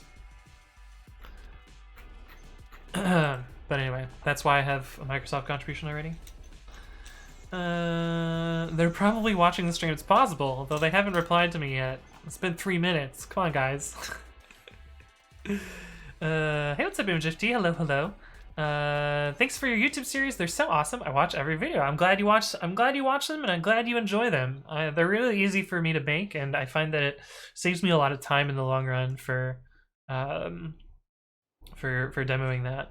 But yeah, my YouTube channel has a lot of stuff where I explain Python stuff and other things. Hey, what's up, Chris? Welcome back. Good to see you. They're Microsoft. They use Pyrite. This package is using my Pi, so they're not using Pyrite here. Ika says, awesome haircut, Anthony. Thanks. I'm glad you like it. Hey, what's up, JTTV? Hello, hello. Ayazuzi says, hey, it's okay. Sorry if I mispronounced it. If you want me to pronounce your name a different way, let me know. I can just call you Aya, if that's easier. Hey, what's up, Ethan? Hello, hello. My something decided to die today. Had to write assembly in the GitHub web editor. Oh no. Oh no. Oh, your internet. Yikes. I thought your t-shirt. Oh, okay, yeah. It was a Google Play t-shirt because I was a Play developer. I had some apps on the Android store before they were taken down for dumb reasons. AKA somebody went after a trademark that I wasn't even infringing upon, but you know, that's the way things go. But hey, what's up, Z300? Hello, hello. But we will just wrap that function, which is what I had to do anyway, so this is actually not so bad. My function...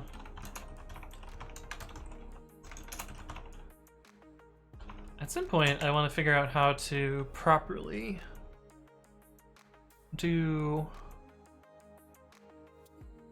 the module namespacing. Actually, we can probably do that right now. But let's fix this.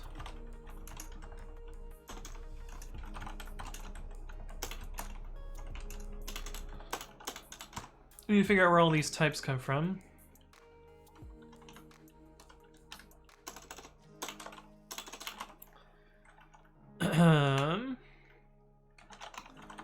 Return hex main request context. We'll link my GitHub issue.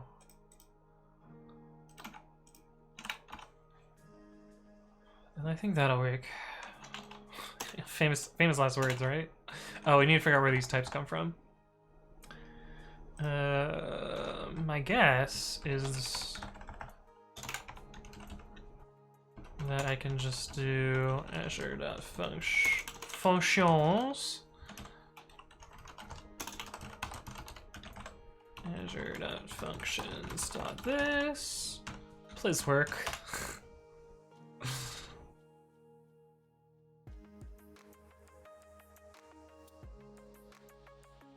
What's error now? Cannot load the myFunction function. The following parameters are declared in Python but not in function.json.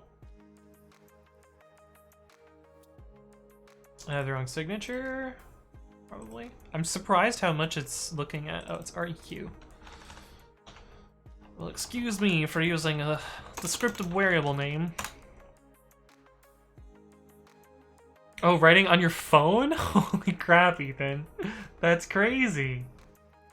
Oh my goodness, we didn't get an error. It might actually be working now.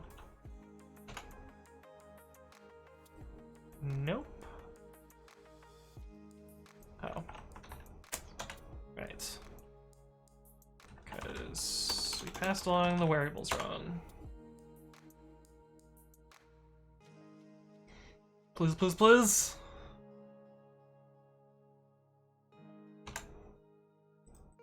Hmm.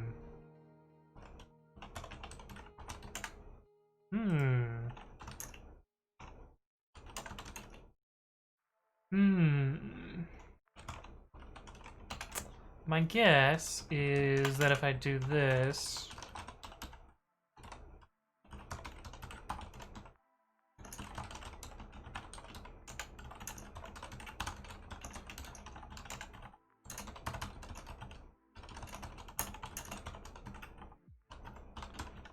this will work, which would be kind of annoying that I would need a prefix here, because I kind of want to have no prefix. Okay, that does work. Is there some way to configure that?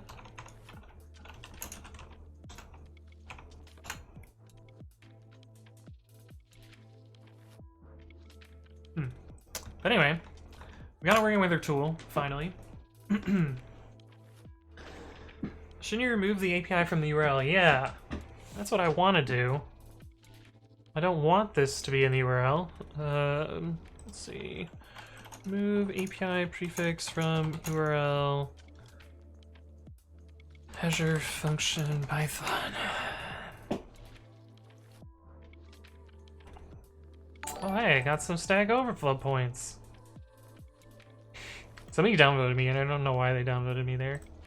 -1, got the check mark. Cool. Hey, YodaJoy, thank you for the host. And what's up, Grizzy RP? Thank you for the follow. Welcome to the stream. Why do they have a suggested edit?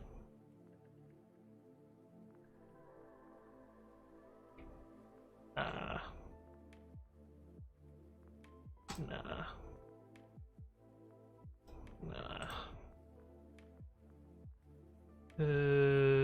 Okay, cool. But anyway.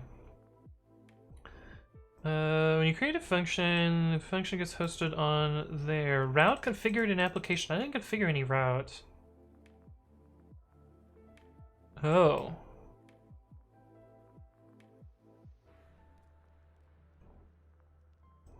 So if I put this in my function configuration, my function.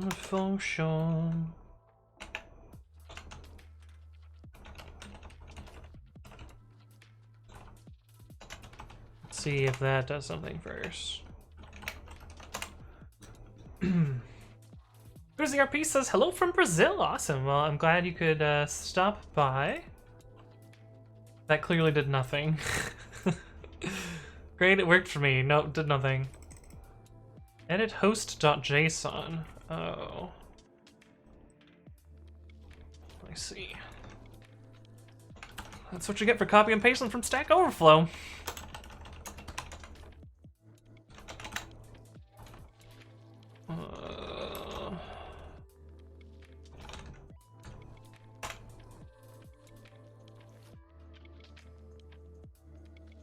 It still didn't work.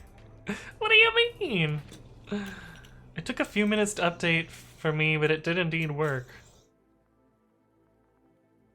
Answer is now outdated. Great.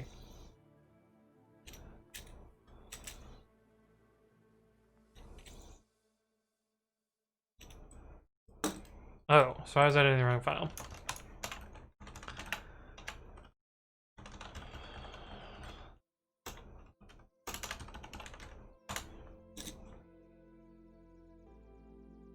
Okay, that got rid of the API, but it still has my function in the URL. Oh well, whatever. Unidroid says just want to test the new host alert. Oh yeah, how did it look? I didn't see it. Oh, I see. Yeah, we worked on that yesterday. It's still not perfect. I still need to do a little bit more work on it, but maybe it's time to rewrite a new Azure client. I don't think I'm gonna do that. NC Shun says, is Pregament CI launched? Not yet. Not yet. Hey, what's up, Crunchy Lumpia? Hello, hello. Welcome back. Good to see you. All right. We're a couple hours into the stream. One thing that the stream gave me, or that the partnership gave me, is apparently there's a swag giveaway. And so I wrote some crappy chatbot commands right before the stream, and I don't know whether they'll work. Oh, it's also the drop song. It's perfect. It's perfect. So I wrote a giveaway thing. I don't know whether it works, because I literally wrote the code and then never ran it. So this is probably going to work. Probably not going to work. But let's see if it works. Giveaway start.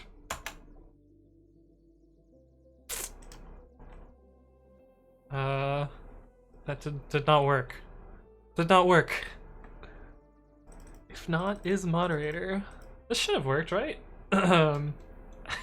Wait. It did seem to work, kind of. Kind of worked. Unhandled programming error. Okay, yeah, definitely didn't work. Definitely didn't work. Okay, well, let me fix this real quickly. Incorrect number of bindings specified. Yeah, this is what I did 5 minutes before the stream.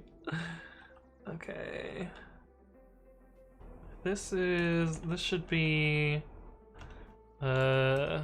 this here. Okay. So that should fix that. So you should be able to do try and give away now. Try to see what that does now. I don't know why this didn't reply here. Okay, cool. Anyway, that might be working. Let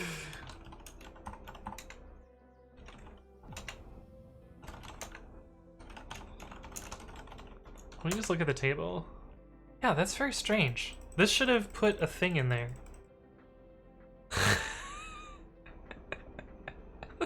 Using chat for the error logger. It's true, it's true.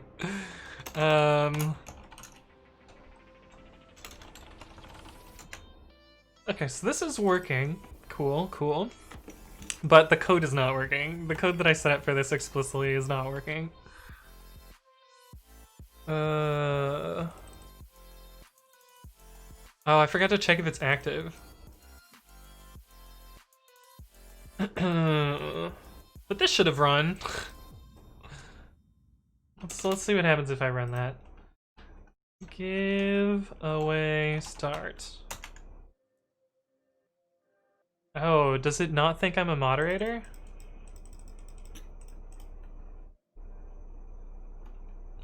Yeah, okay, it thinks I'm not a moderator. Hey mods, can somebody run that command? I clearly did this wrong.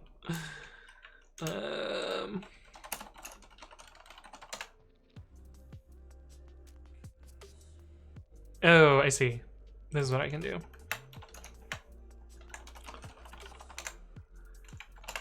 Is moderator, and yes, this is how we can do that. Bot plugins giveaway.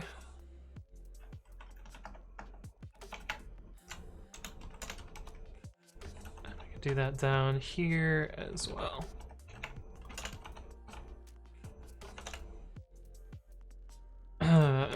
Give away start. Okay, cool. It works now. But anyway, there's a giveaway for... they didn't tell me what it's for. It's literally just says swag redemption. So we're going to do 3 of these at some point. This will be the first one. But do bang giveaway if you're subbed to join. You also can't stuff the ballot. I made sure that you can't do more than one. So there's no point in doing it multiple times. But feel free to join the giveaway. And I don't know. Remind me in 15 minutes, and we'll do that. Swag, you say? Yes, swag. Like, I don't know. Who knows? But yeah, there's deduplication, so it's clever. Hey, MSR, thank you for resubscribing with Prime. 3 months in a row and 4 total. Oh, it doesn't show that on the thing. What are you giving away? I don't know. Unfortunately, I don't know. Like, so, it just says Azure swag. That is all it says. But if you're anything like me, I love t-shirts, so it's probably t-shirts if I had to guess. Ooh, Microsoft socks could be a good one too. I know they gave away socks at a recent event, and they were real nice.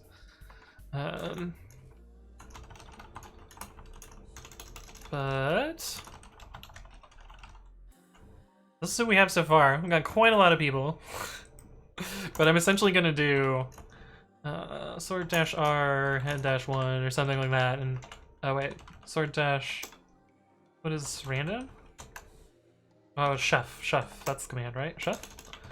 I'm essentially gonna do this at some point. Apparently chef is not that great. It gave the same person twice in a row. Like, wait, it's like really bad. I got 3 of the same people within, we're just gonna not trust random numbers for a while. Jason says, do my entries get weighted more or less as a GCP engineer? They're all weighted equally, assuming the Python random module works. Okay, anyway, we finished this step of the tutorial. Let's peel back a bunch of layers here on our stack here.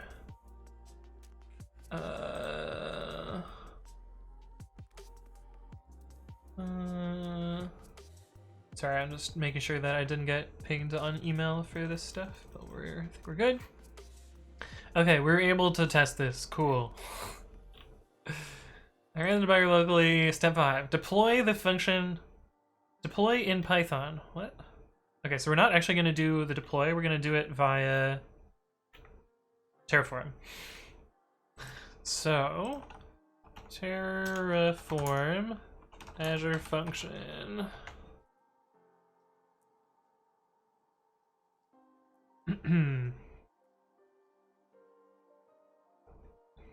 Okay, so we're going to be learning a bit of Terraform here.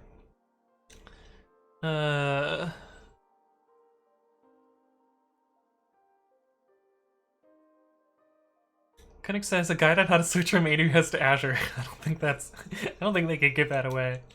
That would be pretty good though. Oh, did I typo random.choice? I don't think I did. No, we're good. Yeah, so this is what it does here. Winner equals random.choice users. It's not true random, it's a pseudo-random number generator, you're right. But also, I think the random number generator is slightly broken oh, I forgot to drop the table, I think. This is what you get for running code 5 minutes before the stream starts. Yeah, I should have dropped the giveaway users table here. But we'll do that manually after, because I don't know that this command is actually going to work. But we'll see, And Blinky has won the giveaway. I see you there. Mikhail says, have you thought about using DuckDuckGo so you can never find what you're actually looking for, but will look extra cool and smart? Ooh, that's some shade there. Okay, so what all is going on here? So we need a function app, we need all of these things. So we also need to start with the Azure RM resource group. Azure RM resource group Terraform. Okay, so we're gonna close that out and close this out and make dir Terraform and tfnet. So we need to start with the provider. Azure provider. Provider, Azure RM.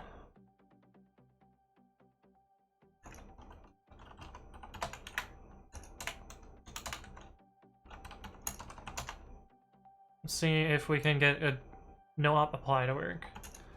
TF apply. Okay, cool. I think that means that it's connected and working. Azure RM resource group.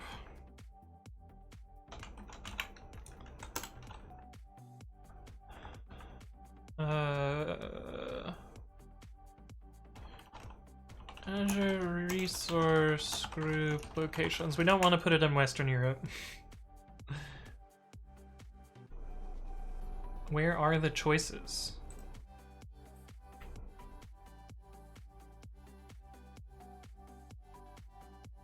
What are the choices here? These are residency in Azure. Here we go.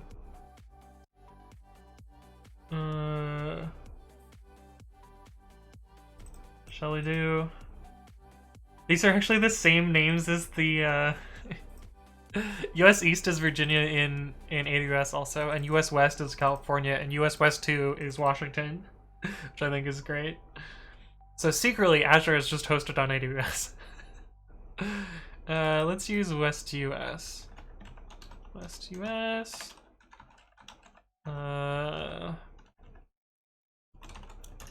Just call this main, for lack of a better name. Features field is not set.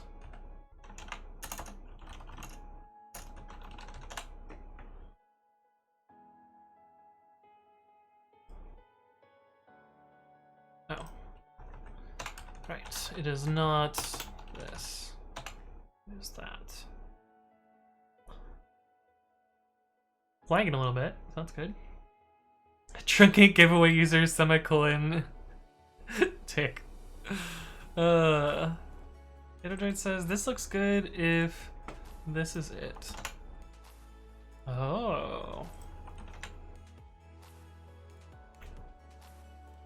Could be it. I don't know the answer. All right, but should we do the first giveaway? Should we do it right now? Should I run the command and see what happens? Actually, let's say yes. Is this going to create main? Choices are a lie. Okay, that seems to have worked, which is good. So this should be a no op the second time.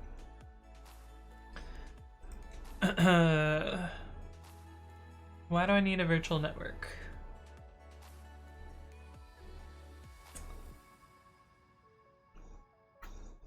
Why is this in the base thing?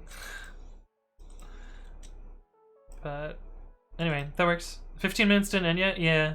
There's a giveaway, yes. Use Bang giveaway to enter the giveaway if you are a subscriber. It's for Azure swag. I don't know what that is, but and you can't answer more than once, so you can only enter once. It will dedupe.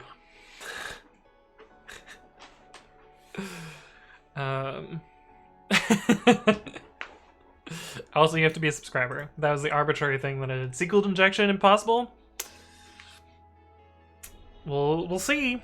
Good luck. I don't think you can. I think I have properly guarded against that. Function app.tf. So let's look at the function app. So we have a resource group already.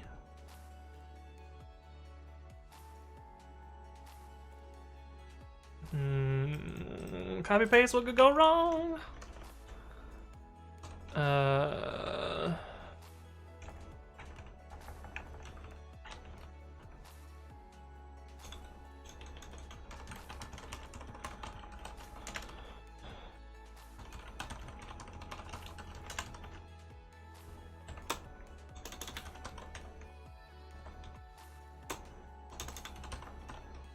Storage count. So this is where it stores the functions? I don't know. Service plan. Function app service plan. Resource group name. This should be main. Main. What is SKU? I don't know what that means. Function app. Function app. Location should be main. And service plan should be function app service plan. And storage account should be function app storage.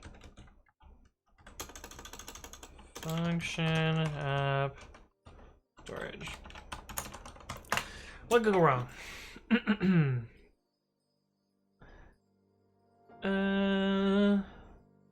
And Blakey says the random number generator determined that user ID 3 is winning. Name can only consist of lowercase letters and numbers that must be between 3 and 24 characters long. How long is this? 18 characters. Perfect. Perfect, perfect, perfect. Kale says, I want to see a Hack the Box stream someday. Yes, this is a sponsored stream, Extra Big Shungus. Hey, what's up, Shazawek? Hello, hello, welcome back. This one also has to have special names. This one can be dashes and up to 60 characters in length. Or function app. Okay, we'll give it a dash instead. Hey, what's up, Official Gatman? Hello, hello. Welcome to the stream.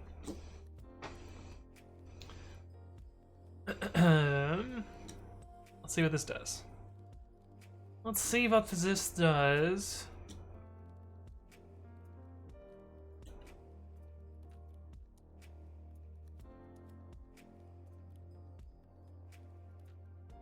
Why is my phone buzzing? Somebody messaged me on the Discord. So yes, see what happens. Hey, what's up, Big Bear PC? Thank you for the follow. Welcome to the stream. Alright, let's see what the result of the first giveaway is. Giveaway end. Also, I don't know how you're going to... I'm gonna send you these codes. Oh, I guess you could just message me on Discord. That's exactly what I expected to happen. Oh, I have a typo. Perfect. Perfect. Okay, so you have a few more seconds to enter the giveaway while I fix the typo. Give away. Also, we forgot to check whether the giveaway is active, so I gotta check that up here. We'll do that after this. Okay, let's try it again. Let's try that again. Give away and Priest of Sorrow won the giveaway. So we'll do two more because we have two more. But message me on either whisper me on Twitch or message me on Discord. And we'll do that. Bang rigged, yeah. Okay, so we're gonna fix this. We're gonna run the giveaway end command a couple more times just to make it drop the table. And I gotta do a little bit of debugs here. So we should do await db.execute drop table give away users await db.commit. So that should delete this table. Alright, so it's gonna say someone else won, but they're not actually going to win. So just because derps, I don't know. Oh, I satisfied. You could have won. You could have won, buddy. Let's see if it dropped the table properly. Oh, we're in the wrong directory. I thought it had just dropped the entire database. That would have been bad. Okay, cool. Drop the table. It's good. The other thing that I wanted to do was make sure that there is a giveaway active. So we gotta add this code in here.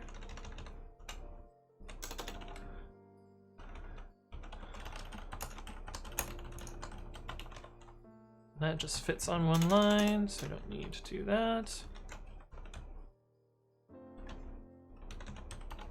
Okay. So, in theory, if I restart this now, if I do give away end, it should...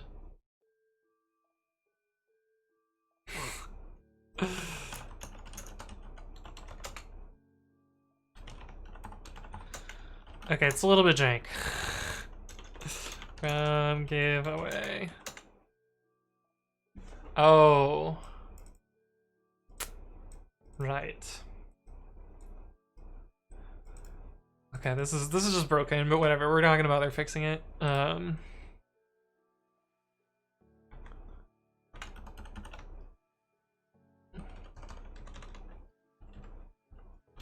just drop other tables. That'll be good enough. Okay, give away end. Oh.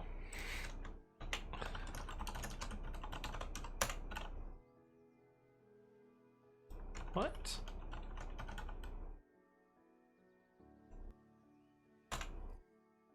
There we go. No current active giveaway. There we go.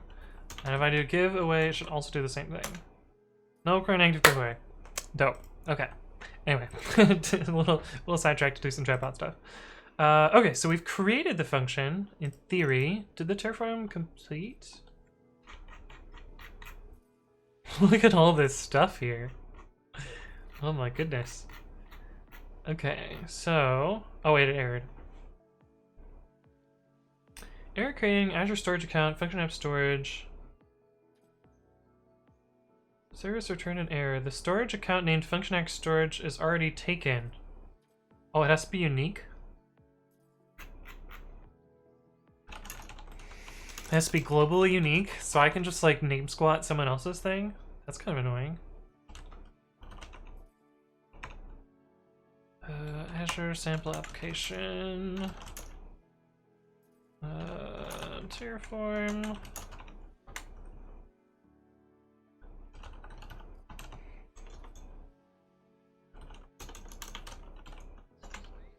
Also, what's the chance that someone else used exactly the same name as mine? That seems a little bit weird. It irks me a little bit. Random giveaways. Okay, we're gonna do 2 more giveaways later. I gotta remember that I've done 1 already. And Blinky says, what can I use if I want to check in a test with PyTest? How many times a function is being called? I have a piece of logic that should only run X amount of times for X length. I heard of Magic Box, but what am I looking for in the docs? So, at the surface, that doesn't sound like a good thing to test because you're testing the implementation of something and not the behavior of something. That said, you can still do that in Python. Let me show you an example down here. I already have an X. Victor Y. VM. Install PyTest.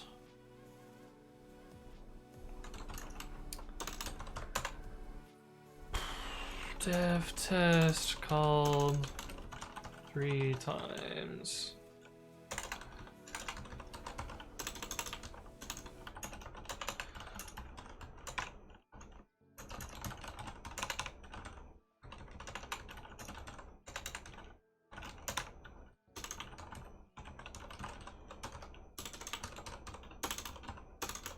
So we're gonna do a silly test where we test that G got called 3 times. For whatever reason. So what we're gonna do is from unit test import mock. This is the monging library that is standard library in Python 3 with unit test.mock.patch.object. I always do mock.patch.object. We actually imported mock, so we can do this. There is mock.patch. I find that it is, well, it causes import side effects, which is a little bit weird. So this in my mind is the most reliable way to do this. And the first parameter is a module, or an object, the second is a attribute, and the third is what we're replacing it with. we actually don't care about replacing this fully, so we're going to maintain the original function side effect here. You can just leave this out and it will not do that. And for normally you would put this in a separate module, and so you would import the module and pass this, but we're going to cheat a little bit and do sys.modules name, which will self-reference our own module. And then as MCK, so we're going to assign the magic mock to this. Oh, it's off screen. Damn it. Okay. And then we're going to do assert mck.call count is equal to 3. I think that'll work. Let's make it fail first off. So if we do 4 here. Cool, yeah, you can see that we got a different call count there. Also, you can see that we maintained the side effect, so it's still printed oh hi here. That's how I would do it.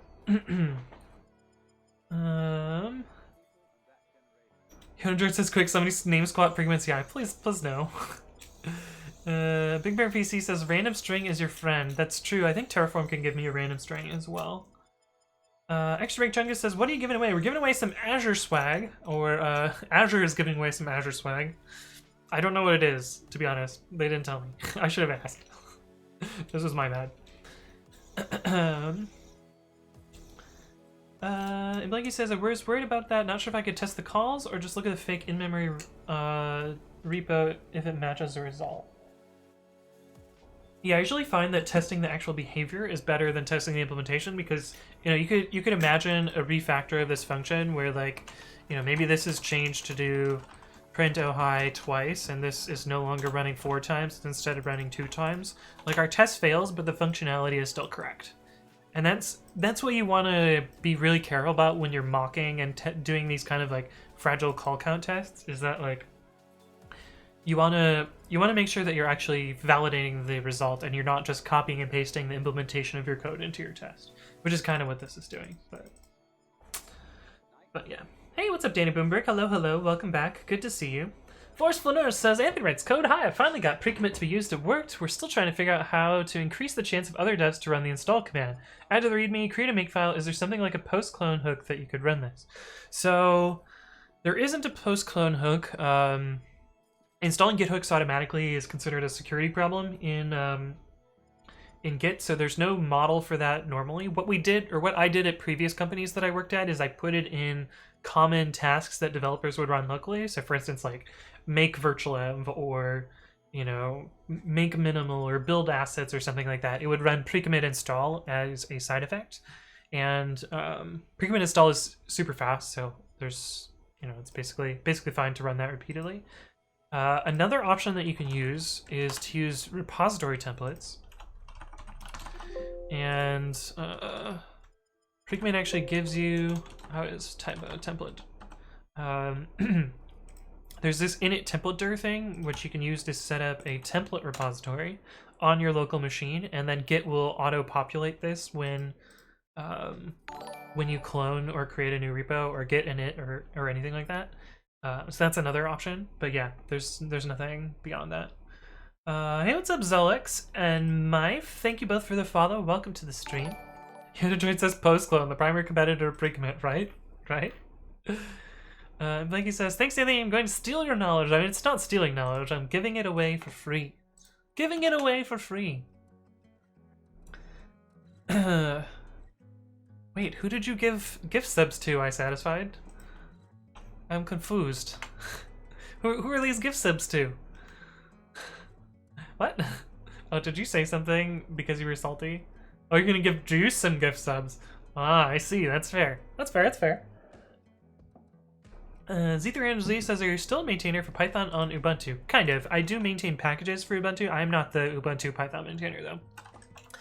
But yes, I still build packages for Dead Snakes and spend a lot of time packaging Python, so I still do that. Force Flutter says, so you had a standard shell script that people would run after cloning? Yes, indeed. But init template dir is built in. Hey, Tupor, how's it going? Welcome back. Good to see you. But anyway, that's off topic. Okay, let's say yes again. Hopefully we have satisfied their unique constraint things.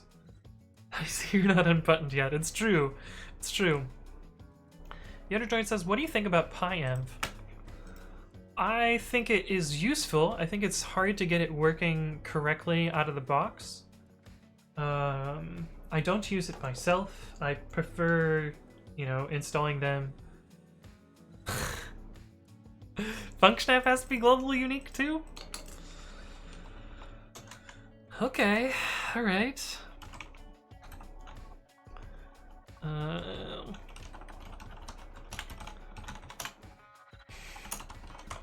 Seems weird that the name has to be globally unique across everything, not just within an account. But I guess that's fine. How many combinations are they gonna have? Let's see. They were what, 3 to 24 characters? Surely all the 3-character ones are taken, right? Where's their message up here? That was when it was already taken. This is when... So this is up to 60 characters. This will not apply. But 3 to 24. 24 is actually not that many. 26 to... Well, this is going to be huge. 26 to the 24 is a ginormous number.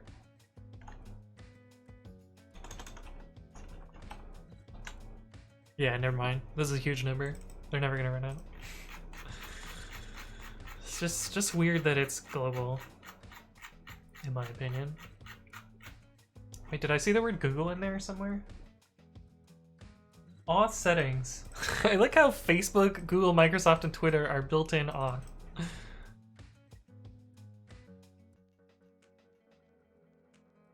It's weird. Yes. Use the current Git hash to generate your name, yeah. PyEnv angers me. It messes up pipenv and poetry. Interesting. That's weird. Danny111 says, I love the fact that you hide the side panel on about to. It's to get me slightly more screen real estate for you guys in chat. You guys are the reason that I hide the side panel. It is over here though. It's just behind my face. See? It's there. I can see it. You guys just can't see it. There's no good reason for it. Professional streamer, yeah. Also, welcome back, Denny111. Good to see you. Have you seen the GitHub client? I have. I just don't feel like it's necessary because I'd rather run the actual Git commands. So it works well enough for me to just use Git. Z300 says, have you used Anaconda? No. I don't use Anaconda. Nope. Forrest says, do you have a good tip for managing internal PyPI servers? How would you store the information in the repo for where the pip package should be fetched? Yes, there's a couple solutions. Oh my god, it completed. That's so good. There's a couple solutions for that. I've used PyPI Cloud at 2 places that I've worked. My friend and I also wrote dumb PyPI, although it needs some love to work for Python requires, which is new since dumb PyPI was created. This one is focused on static storage of PyPI packages and static generation of the files, and so yeah, it basically makes it so you don't have any runtime cost for storing PyPI or for serving PyPI packages, but it needs some updates because I updated it for hashing, but I didn't update it for Python requires, so that still needs to happen. But anyway, PyPI Cloud is probably what you want to do. Tuber says, how do I use multiple PyPI indices? There's an extra index URL, although I would not suggest it because pip will just magically go to public PyPI if you're using extra index URL, and it's a good way to get owned. I actually know of several shops which use extra index URL and are just waiting for their software to get completely destroyed. But yeah, it's a fun one. I would suggest only a single index URL. I said our side says, what does GitHub CLI have that Git can't do that people actually use on the command line? Things like, you know, forking or making a pull request or creating a repo or looking at your open pull requests or like doing reviews. Like you can do all sorts of, it's basically like the web app but on your terminal. I'm okay using the web app, but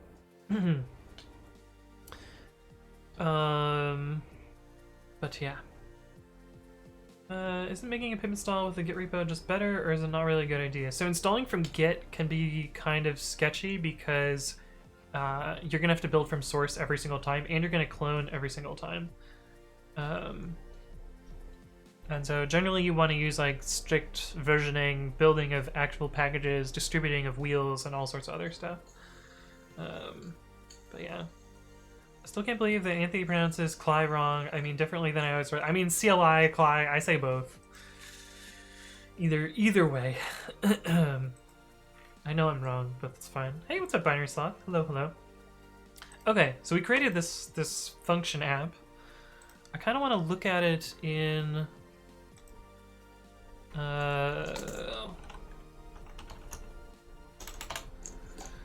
in the... Oh, I clicked on the ad. But it blocked the ad, so clever. Use another account, pre.commit.ci@gmail.com. Next.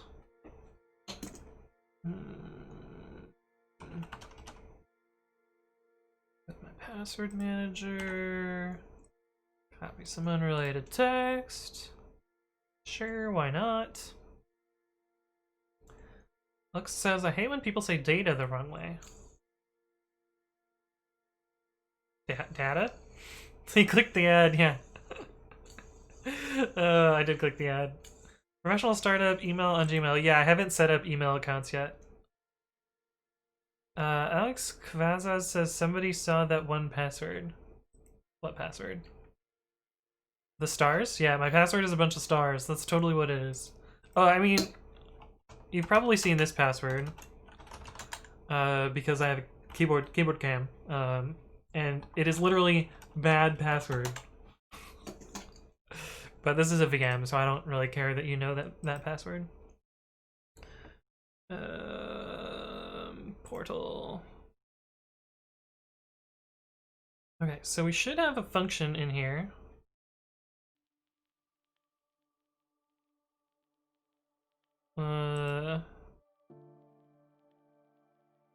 Shush. Go away. I don't care. It says that it's running. What? How is it possibly running? I like how Azure's thing is called IAM as well.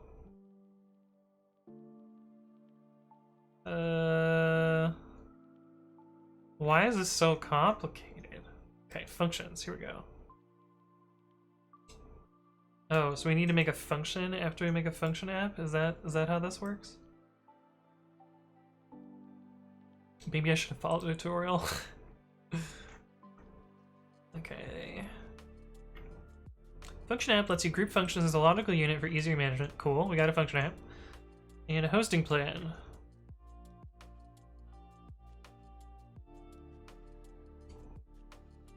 Create new function app, provide a name that's unique across Azure. Okay. We gotta change the Python version, so... There's somewhere in here I needed to change that.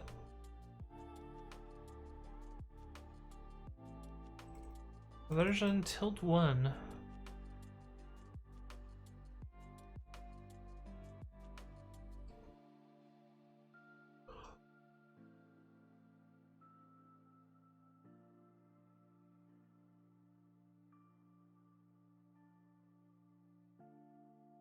Maybe it's not. Maybe we're making... Oh, this is for... Okay, now we're gonna create a function. It's provider. This is for... Function app slot. What is that? Deployment slot. The Azure dashboard looks kind of like Outlook. It does kind of look like Outlook. So the Azure password is good password. Yep, that's exactly what it is. You got me. Forrest says, great tips on alternative PyPI service, but how do you store in a repo where a pip package is to be fetched? You would just use index URL. Tilde is pronounced wiggle. Well, I pronounce it tilde. I know it's tilde, but tilde is easier to say. Hey, what's up, C3301? Good to see you again. App deployment slot.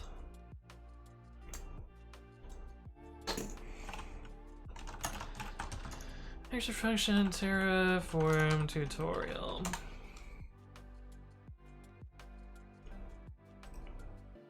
This sounds like a thing. Create an Azure function app. Cool. Create a Terraform module. I don't want to make a custom module.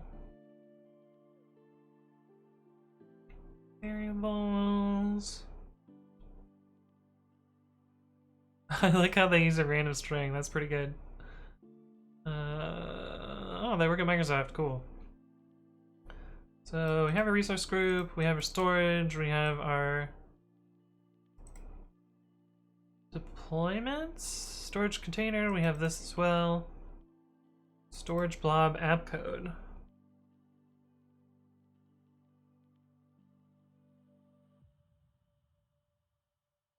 We haven't done this yet.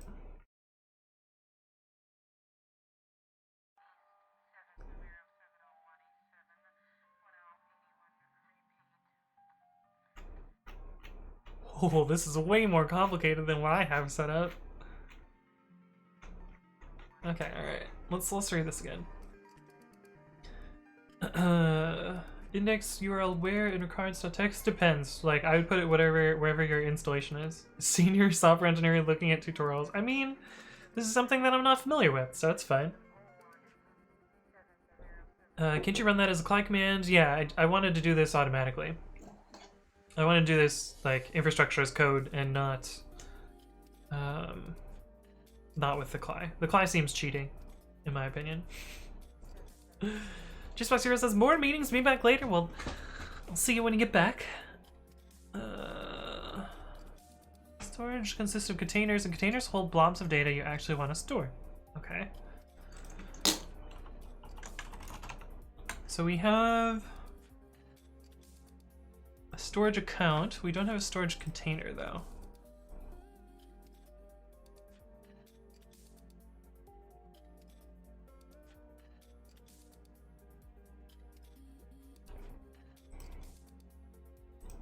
Do that then.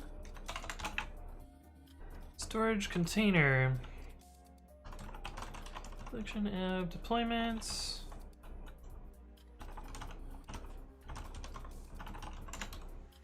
Storage account name.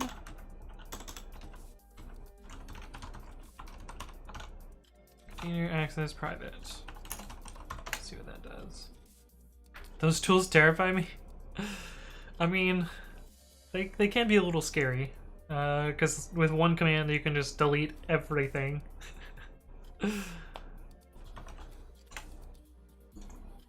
Has legal hold. That's an interesting attribute. Okay, we have a storage container. I don't know that I actually want a storage blob, though. I'm creating a resource group, which will be called whatever, a storage account. Then I upload my zip file to the blob. I want to manage that outside of Terraform. I want to be able to deploy it separately. So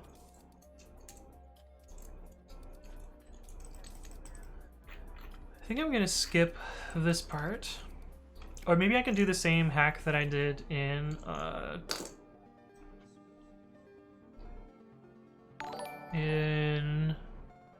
for AWS. Hey, what's up, RecXL? Thank you for the follow. Welcome to the stream. This requires an app service plan. I'm going to use the consumption plan. Storage account SAS.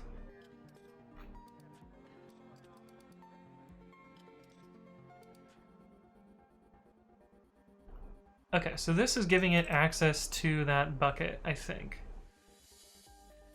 This is similar to the this is similar to what an IAM policy is in AWS, if I had to guess.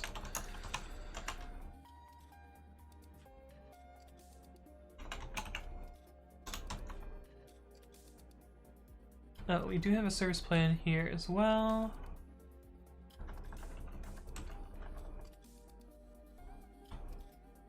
Resource group name. Did that here. We did location. Oh, we already have one of these, so we can.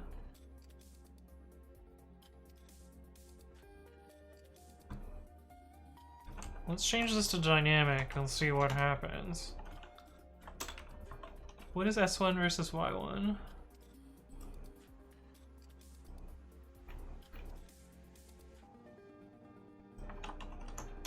App service plan Azure.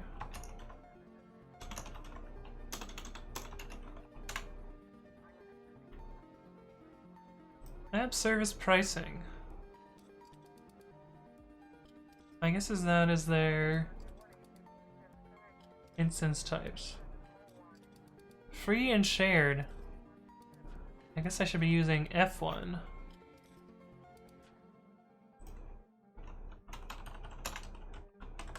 So that I don't pay the monies for this.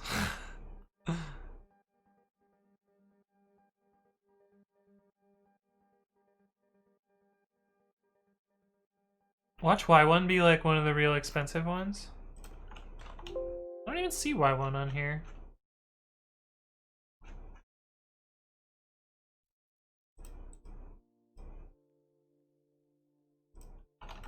I don't know, let's comment out this thing and see what changing that value does.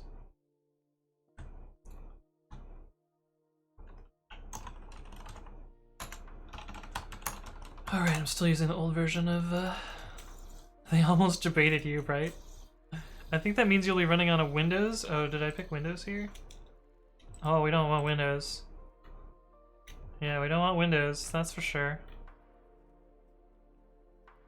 But this is F1 also.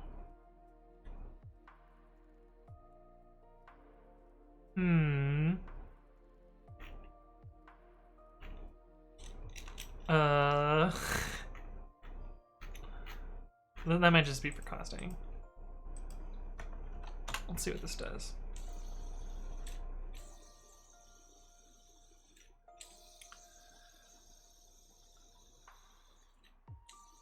Tuber says, I've tried to get a VM on EC2 and I gave up. EC2 is so easy! You just click the button.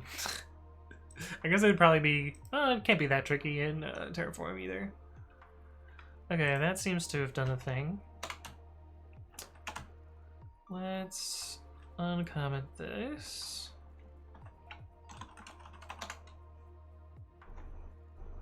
So I find it interesting that the service plan doesn't use this data thing here.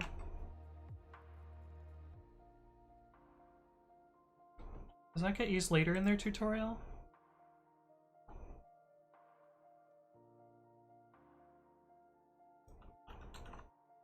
Oh, here it is. Website run from package.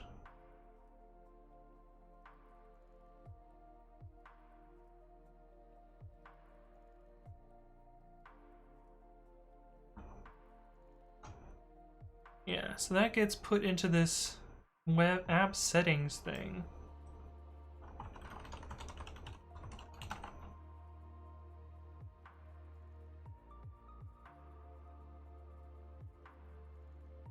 There's a piece of magic code here. The function app will only use the code in the blob if the computed hash matches the hash you specified in the app settings.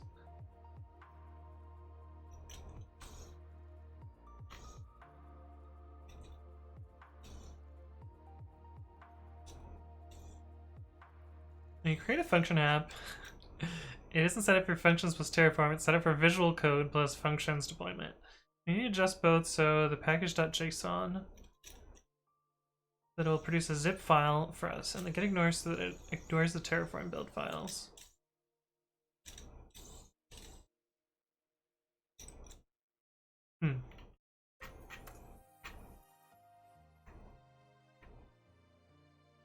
Interesting.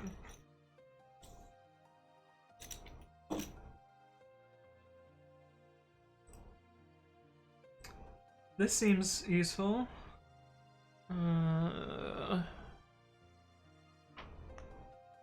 Interesting that these are capitalized, but I didn't see them in the provider. App settings. Key value pair of app settings. Oh, here we go. Functions worker runtime equals node or Python. Okay. Let's do that. Let's get rid of this thing for now. I don't know that this is needed.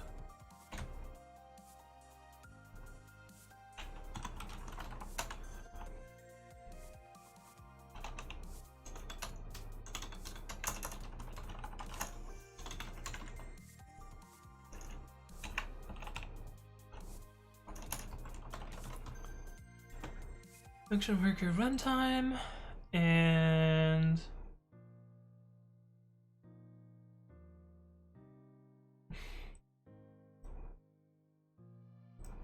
let's just try that. See what that does. Hey, what's up, J Pratt? Hello, hello. Unsupported block type.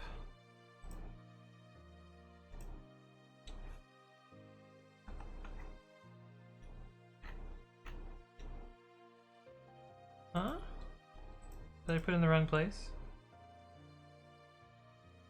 Blocks of app settings are not expected here. Did you mean to define the argument app settings?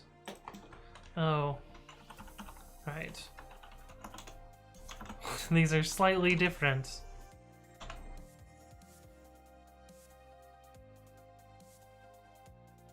RG has not been defined here.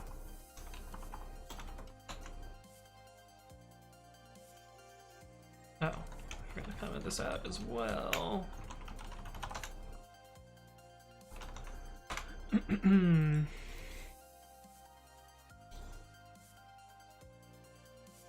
Look at the spinny boy.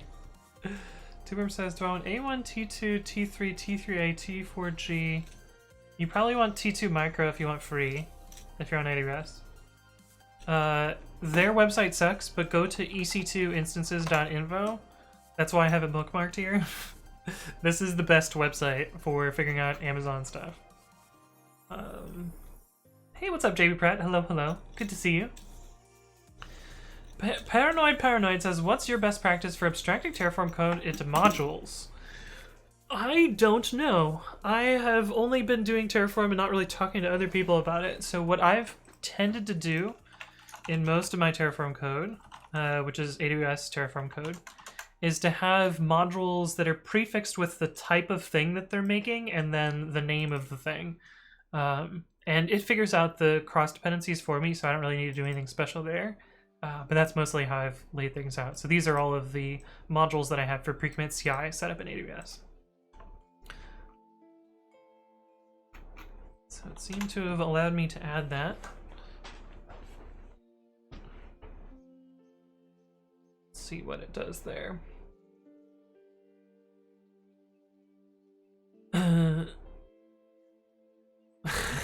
Super nice.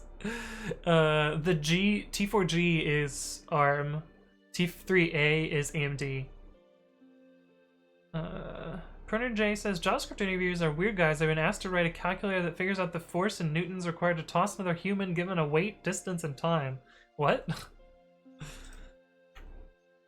Okay, so that changed something.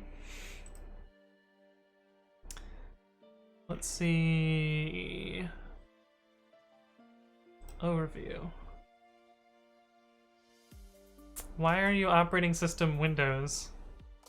I don't want that. How does it have memory? There's no code.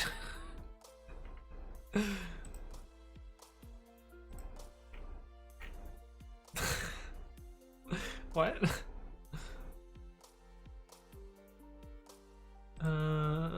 Activity log. I didn't want to click on that. No, take me back. Oh, it's over here. Okay. I am.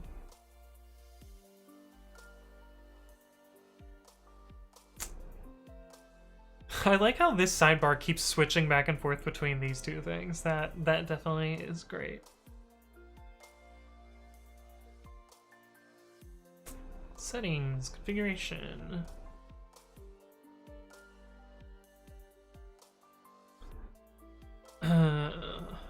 Looks more like a physics interview than a job interview. Yeah, it kind of makes sense. Paranoid says the TF modules repository is pretty useful. Groups some of the provider functions nicely together. Yeah. Yeah. Okay, so here's where we got our work runtime, which is Python. Extension version is ~1.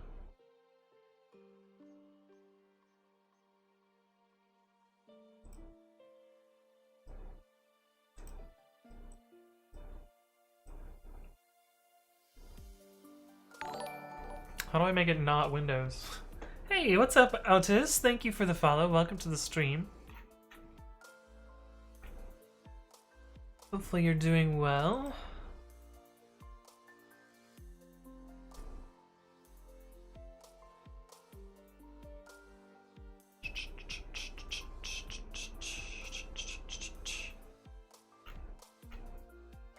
This is a bit more complicated than it is on AWS.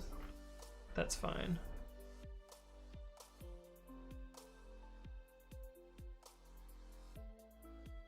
Let's see if they do something.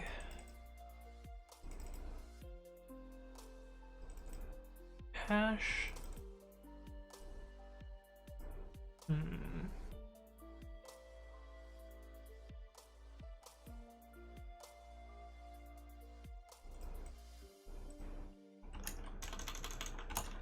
Let's just try and build one and upload manually. Easy function. What is it called? Easy function app.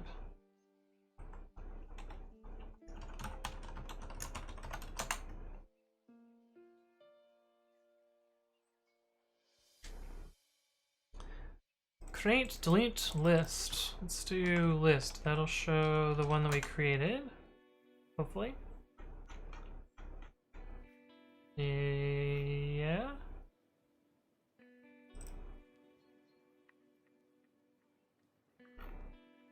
Okay, cool.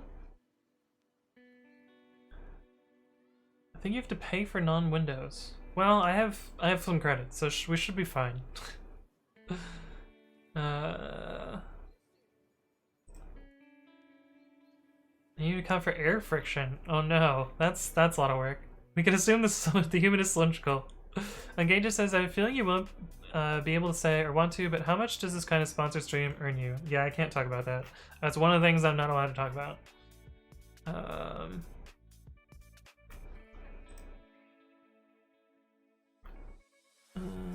Kind function app. Holy crap, this is a lot.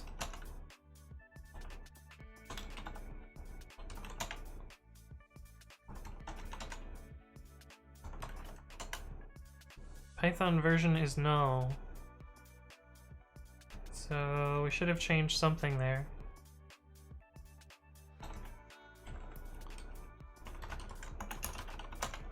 Let's see what we got here. Manage function app deployments. Manage function app functions. Function. You can only delete and show.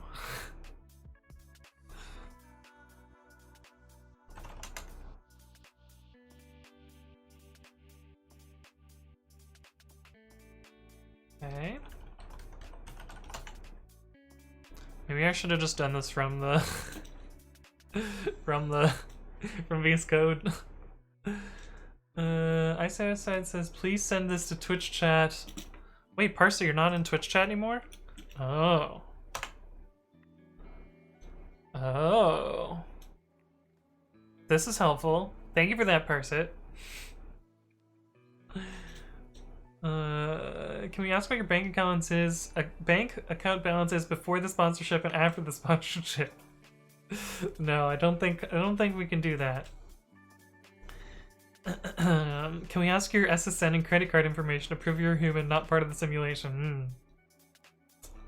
Shazrod says, I became another uncle last night. Double uncle! Congratulations, Shazrodbot.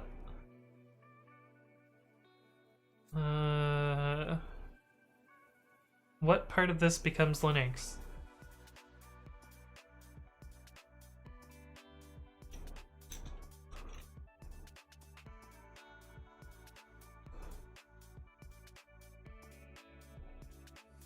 Oh, OS type Linux.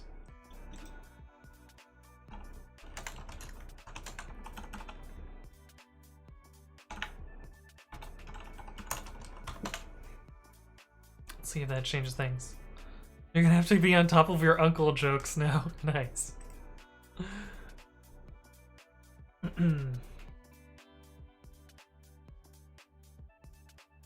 Oh boy. Why is everything changing here? Oh, is it replacing it? Oh, forces replacement. That's why.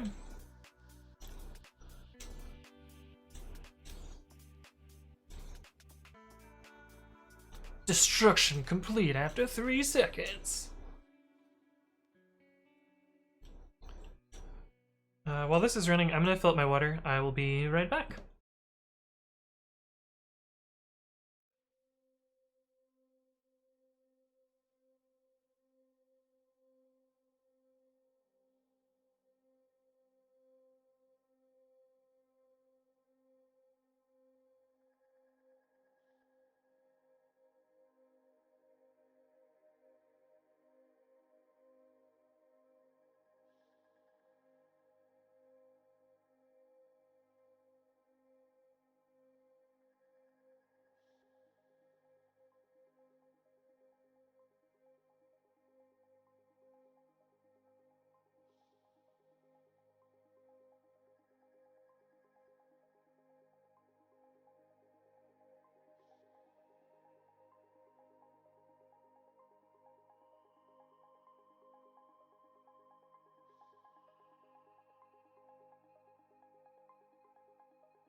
Try OS type Amiga. That would be pretty. That'd be funny if that would work.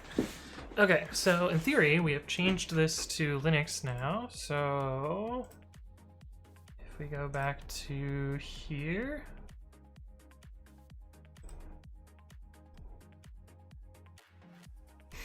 operating system Windows.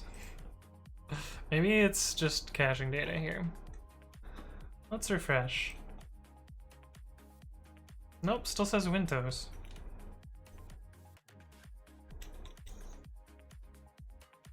I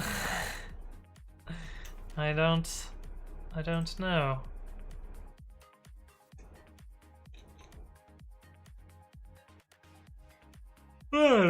Let's follow the rest of that tutorial. Where was that?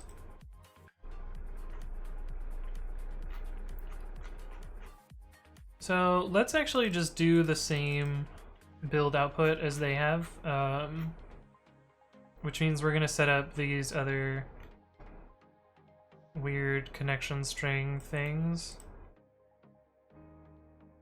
And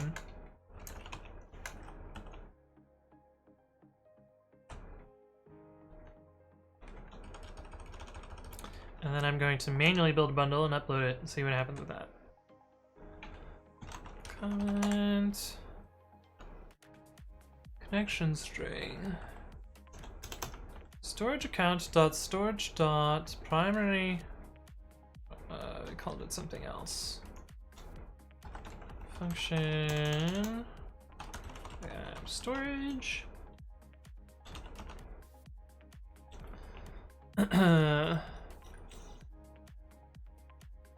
Ungame just says, glad I'm not the only one that sits on my leg. Yeah, it's actually kind of bad for me. Like I think I got like a bruise from sitting on my leg for too long, and like it was yeah, it was not so great. But it's happened to me a couple of times where my leg is limpy. Do you want to do the second giveaway, rollers? Is that what you're hunkering for? We can do the second giveaway. Giveaway start, and the giveaway is for it's for Azure swag. So do bang giveaway to enter if you're a subscriber. C300 says they really like Windows and want you to throw it out a window. Yeah. Create by the interface. I think you can set it there. Yeah, probably. Paranoid says early Terraform was really painful. It didn't even have proper loops. Lots of code duplication. I'm glad it's gotten a lot better. Yeah, it has improved a lot. I actually have not really used much of the looping constructs yet, but mostly I've just been copying and pasting, and that's been pretty okay. I mean, by copying and pasting, I mean like copying and pasting code that I wrote for Terraform, but yes. Pillows everywhere to avoid bruises. Yeah. Hey, JB Pratt is converted from a Prime Gaming sub to a Tier 1 sub. Thank you for subscribing, JB Pratt. What kind of swag? I don't know the answer, Tubeworm. They didn't tell me. Yeah, probably another 15 minutes, then we'll cut this one off. Shazarwet says a new version of VirtualBox. I think I'm running 6.1. Yeah, I'm running 6.1. Is there 6.2 now? VirtualBox. I did upload a 6.1.14 the other day. Is there a 6.2 though? 1.14 was released September 4th. That was a while ago. I guess you just haven't restarted in a while. Ew, Microsoft swag. I mean, their swag boxes are usually pretty cool. And I'm not just saying this because I'm sponsored. I've gotten one before. They're pretty dope. Okay, so copy all of that. Let's see what this does. If this changed anything.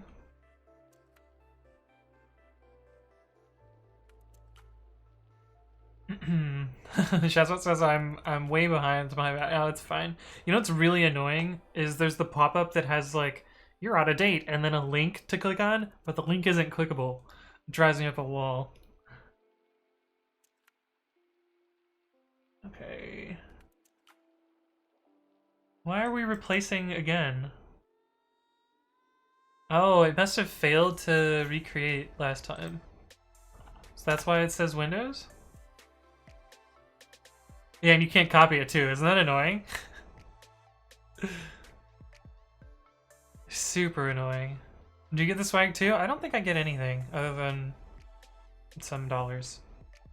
I don't think I get the swag, but that would be cool if I did. C300Z says, do you use Choco as a package manager on Windows? I don't really do much development on Windows, so I don't really use it at all. Like I don't use the Windows package manager or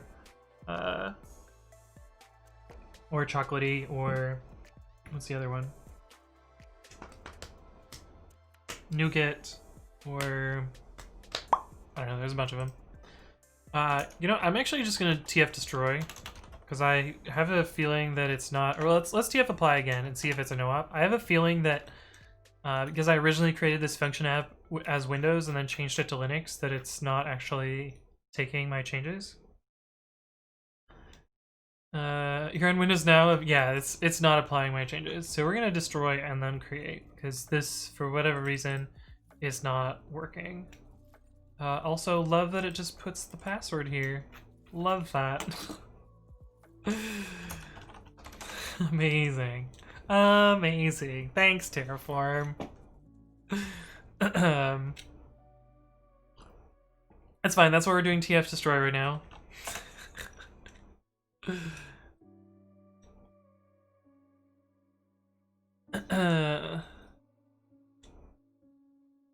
Tuber says, I'd give you swag. Swag at Cam is free advertisement. It's true, it's true. I would probably also wear a Microsoft t-shirt.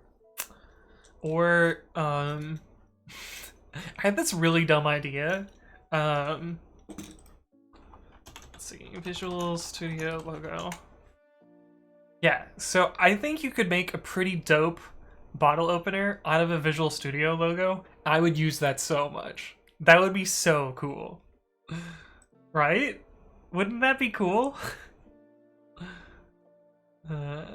Stream Maniac has changed the MOT to I hate Linux. That's pretty funny. But wouldn't that be cool? Wouldn't this make such a good bottle opener? Just like crank down the Visual Studio logo. I actually proposed it back when this was the logo, so I think this logo would have looked cooler as a thing. Although this seems much more functional now. But I don't know. All right, it destroyed it. Let's see if it's still there on the console. I'm having my doubts about this Terraform module being resource not found. Okay, that sounds good. Sounds good. This should destroy nothing. Chief Swag product designer, right? All I want is a Visual Studio bottle opener. That's what I'm pandering for here. Okay. Yes. Let's build this thing. Watch it error because the old one still exists.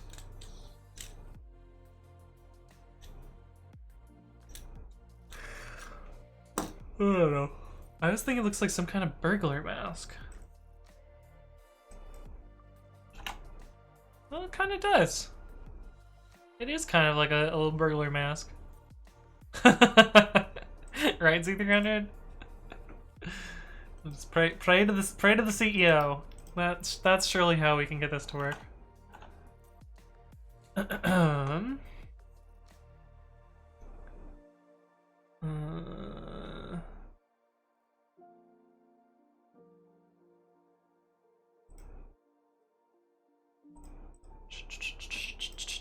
Okay, apply complete. Refresh.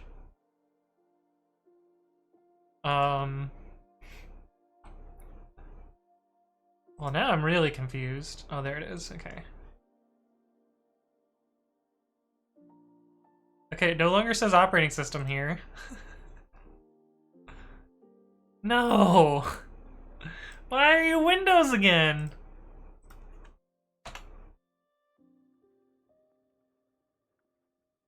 Like, it just says, has Chad ever beat you at Type Racer? Whenever Michaela plays, she usually beats me. I've beaten Michaela once, though. There was that one time. Okay, it's gonna show my password again, so... Or not my password, but the password that it created. Yeah. It's, for some reason, using Linux. Or it's for using Windows. So... I guess we're not gonna do this with Terraform anymore. I guess we're gonna do this with Visual Studio. Alright guys, you ready for me to use VS Code again? Cancel the Terraform. I'm gonna change my stream title. I don't know why the Terraform module isn't working, but I am not about to try and debug. Not about to try and debug a Terraform module. Oh, we can just cd code dot.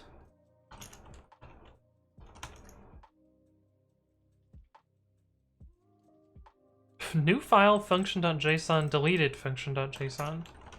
Excuse me?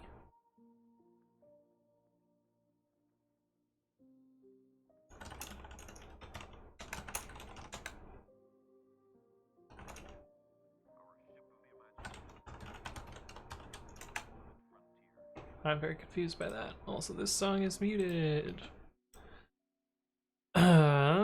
So code.ampersand. Get your clips ready, right? VS Code isn't Visual Studio. I was hoping to see those 64 gigs of RAM in use in Visual Studio. True Visual Studio, yeah. Clippy says, are you sure you don't want Windows? Right, right. VS Code, yeah. Well, Visual Studio proper doesn't run on Linux, I don't think. Probably some conflicting things in the code, like the subscription info says only free and then it doesn't use Linux. Let's see what happens if we do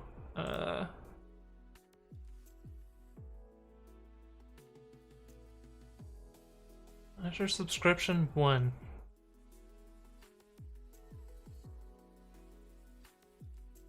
It's doing something there. What about code spaces? I could do code spaces, I just don't know how that works. Let me delete this. Delete function. Oh wait, no, we want to do it Terraform.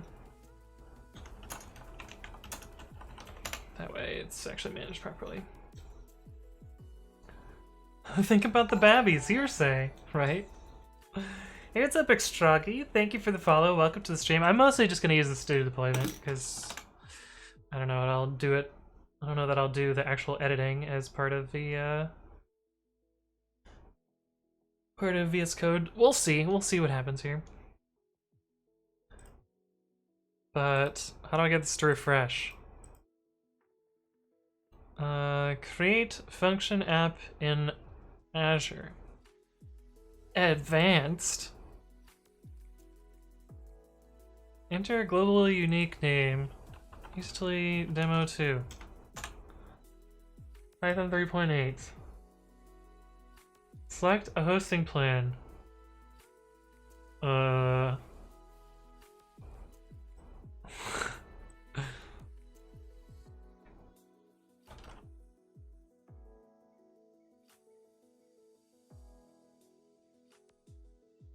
default consumption plan is created to run your functions in a dedicated plan. Okay, so we're gonna do consumption plan. Consumption. Create new resource group. Plan 2. Create new storage account.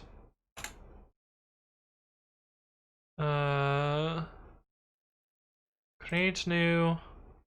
Sure. This text is really small and there's nothing I can do to change the text size as far as I know. It didn't let me choose the operating system again. So... Oh, I didn't close giveaway 2. Alright. One more minute and then I will close the giveaway. So you can do bank giveaway to enter it for Azure Swag and we'll close that after that as well.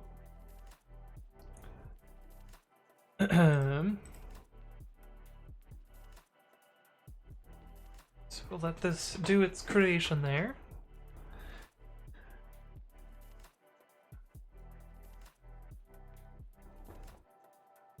It's taking a while. Oh yeah, you have to be a subscriber to enter the giveaway, by the way. I don't know, I put an arbitrary limit on it. Felt like a thing to do.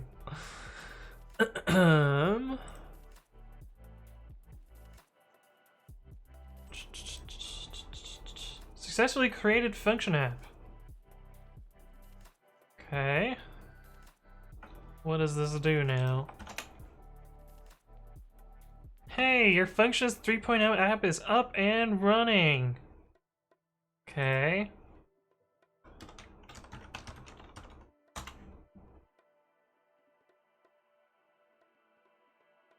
This is a weird 404. Oh, maybe it gave a blank response.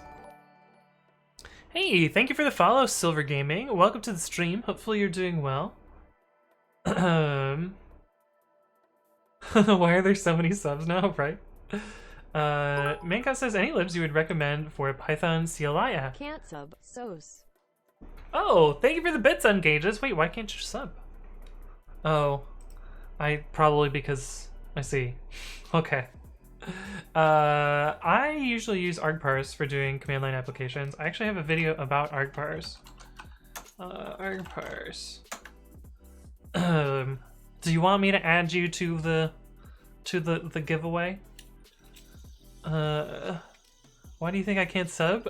Well, there's some regions are prevented from subscribing, if I recall correctly. But also in command lines, you can also use click would be another one as well.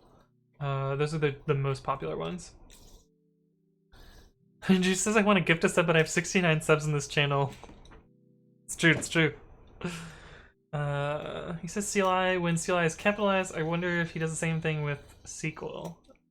With SQL? No. I say both CLI and CLI. I'm inconsistent. I'm entirely inconsistent. Just in multiples of 100 now, yeah. You're gonna have to do 690 subs now. That's how that works. Doctop is pretty cool conceptually, yeah, but it's implemented terribly. Oh, you can get subbed. I see. C301, you didn't have to do that, but thank you for gifting a sub.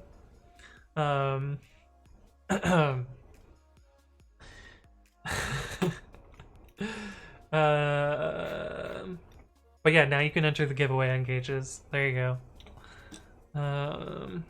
Okay, so I think what I need to do is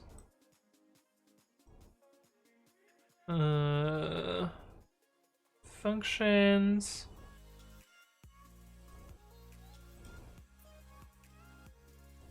We have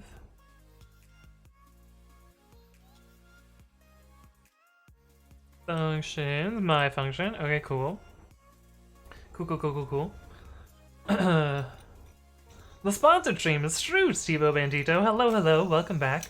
Okay, alright, we're gonna end the giveaway now. Who won? C301, you won!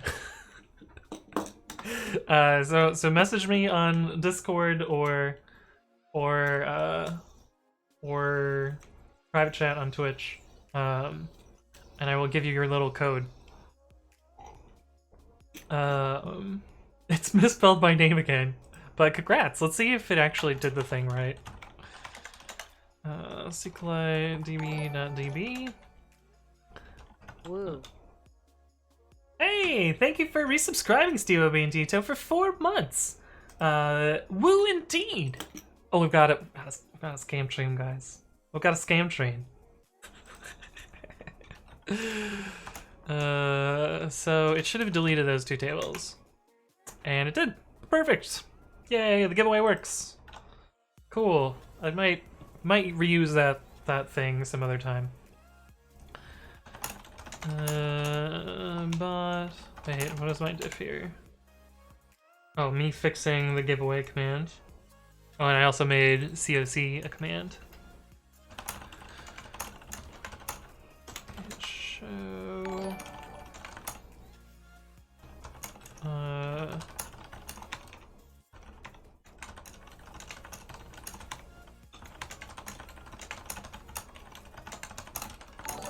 Add COC as an alias for... Oh, you weren't even following on gauges? Thank you for the follow. Welcome. You've been to a bunch of streams, though. Also, Junior Reyes, thank you for the follow. Welcome to the stream. Periodic. Actually, just commit amend.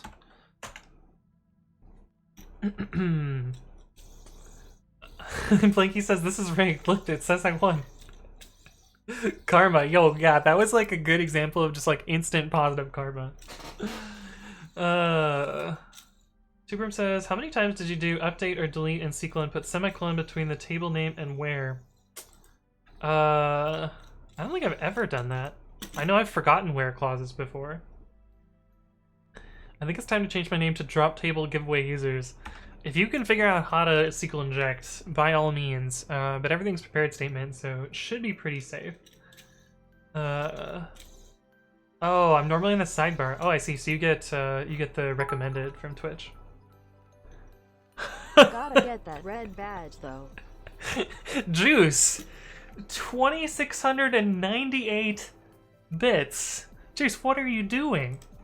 Thank for the bits. Wait, the red badge. The 10k bits badge. Look at all of your suckers without red badges. But you're not even using the red badge. You've still got the gift sub badge. Shazarwit says, wait, that's illegal.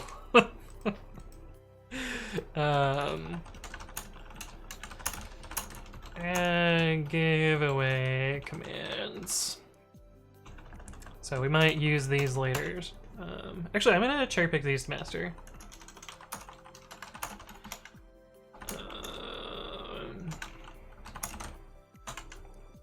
Sorry, taking a little break here. Get cherry pick Azure, get show.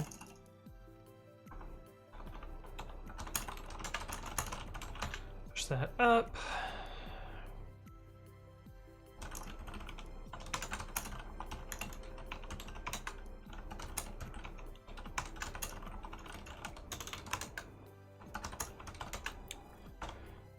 Okay, cool. Okay, so now that we've got our function, we can follow the next step in the tutorial, which is deploying it, hopefully. Hey, what's up, Stormic? Thank you for the follow. Welcome to the stream.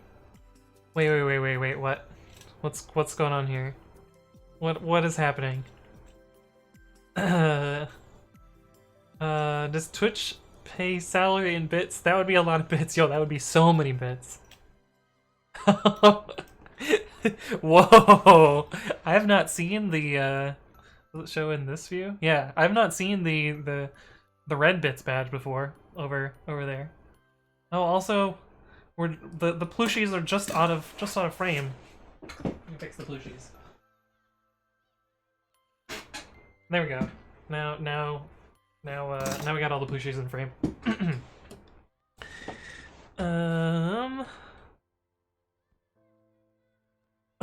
Oh, I see why.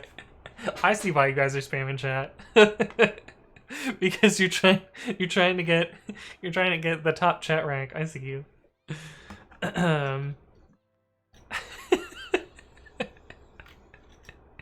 It's the ultimate simp badge. Wait, how many bits is that? 10k bits? I feel like, isn't there the 100k bits badge? I feel like some people have that. Oh, in Blanky, how did you crash it? Oh. Oh, so it is Porked. Plugins, giveaway. Indeed, we forgot to make sure the tables are there. This is why we got chat.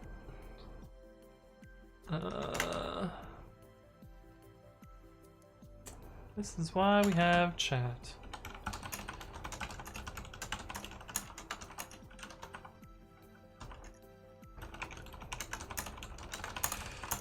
Ensure the giveaway table exists before trying to insert /select.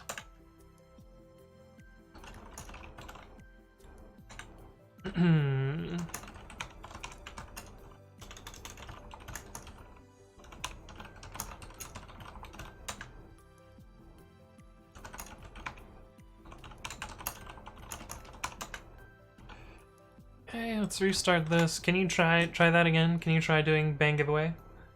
Okay, cool. It's working.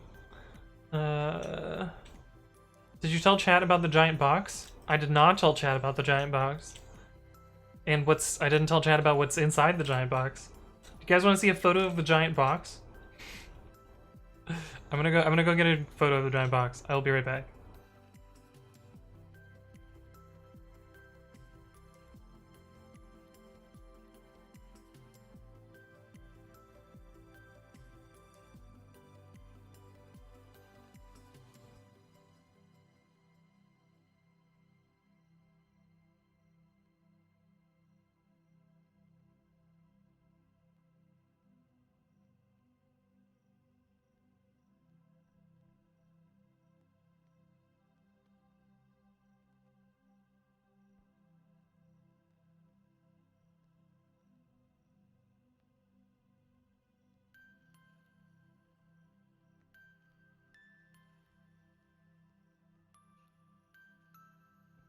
Hey, hype train. Cool. Okay, I wrapped a present for Juicebox Hero because her birthday is coming up. And how am I gonna do this? Discord? Discord. Um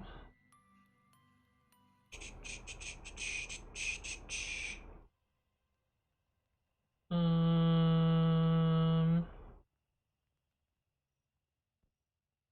Oh my goodness, so many people in Discord. I will just send it to Juice, and then I put a tissue box for scale next to it so that we can see just how ginormous this box is. Okay, and then I'll go over here, and then here. I like how my photo upload is send it to someone on Discord. That's totally the best way to do this. But anyway, there's nothing. Yeah. This is my Kleenex and toilet paper room. But this is the box. It is wrapped with fish wrapping paper. But it's a present for Juicebox Hero. But don't know what's inside. It's a mystery. It's a mystery. Reveal the giant box. And Billy says, sorry about breaking your thing. No, that's perfect. That's actually really great. We're gonna spam now that he's gone. Open box. No, we're not gonna open the box. Juice will have to open the box at a later date. Kleenex, yeah. Legit. The not sponsored by Kleenex. I need a banana for scale. I think I might have a banana in my kitchen. I suspect it's more plushy children. Might be more plushy children. Is it a fursuit? Says Tupor. Is there Swedish fish? It's like, yo, imagine if this was just a box solid full of Swedish fish. Is it a car? Ask them for a puppy, which is the worst? That it's not a puppy? There might be a puppy in there, you don't know. Anyway. What was I doing? Oh, we were gonna deploy this thing. Okay. Once the deployment is complete, the extension displays a message with 3 buttons. Oh wait, I didn't actually deploy it.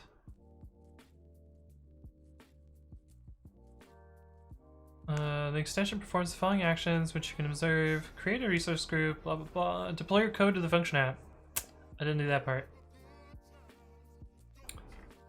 How do I do that part? VS Code. Right, because it's not listed here. Right click. How do I?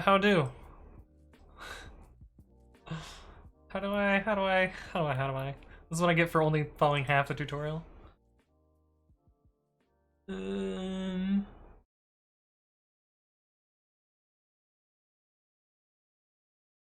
enable publishing using advanced create options.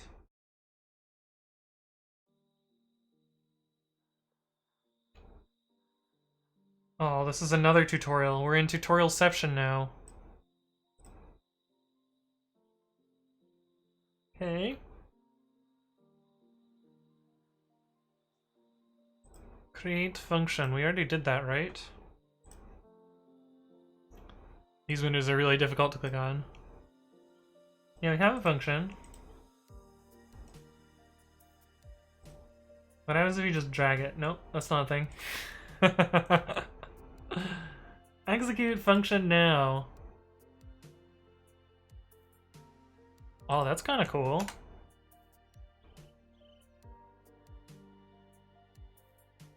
It didn't work though. Deploy to function app. That's the button that I want. This one. Are you sure you want to deploy? This will override any previous deployments. Deploy!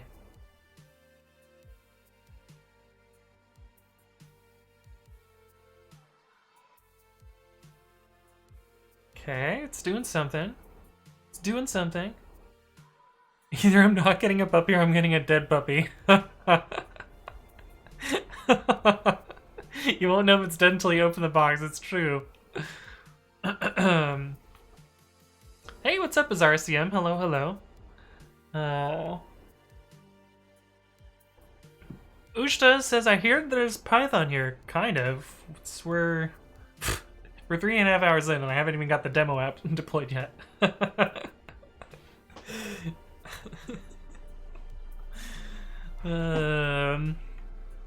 Juicebox Hero says, so anything he calls me Fishy Fosh because he's weird, but then he wrapped my birthday gift in wrapping paper of fish committing cannibalism. Look, listen. I searched for so many different types of fish wrapping paper so that I could get a Fishy Fosh wrapped present box. And all of them were about, like, sport fishing. Like, you know, cast a line, reeling the fish. Which actually, come to think of it, isn't that why I called you Fishy Fosh in the first place? Maybe I should have gone with one of those. But this was the only one that didn't have, like, fishing rods in it. Which I felt was, like, worse than fish-eating fish? I don't know. Silver Gaming says, so this is completely off topic of what we're talking about. I just have a quick question. What advantages do NumPy arrays have over Python lists? So if you need high performance and you're particularly working with vectorization functions in Fortran or C or whatever that are using NumPy arrays, they can offer some amount of vector optimization that avoids the overhead of PyObject boxing. So NumPy arrays are, you know, raw C arrays without separate, without separate PyObject boxes. And whenever you access individual elements of them in pure Python, you either get like a NumPy object back, or you get back, you know, a converted PyObject that gets boxed out. And that can give you some performance boosts. Most programming, you don't need such a thing unless you're doing like very, very specific, what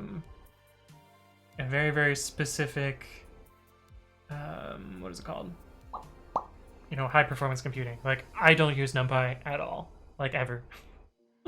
And I do just fine. But yeah, that's generally the difference there. Most cases you don't need it.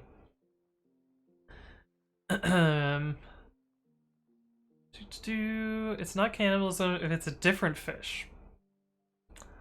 That's true. That's true.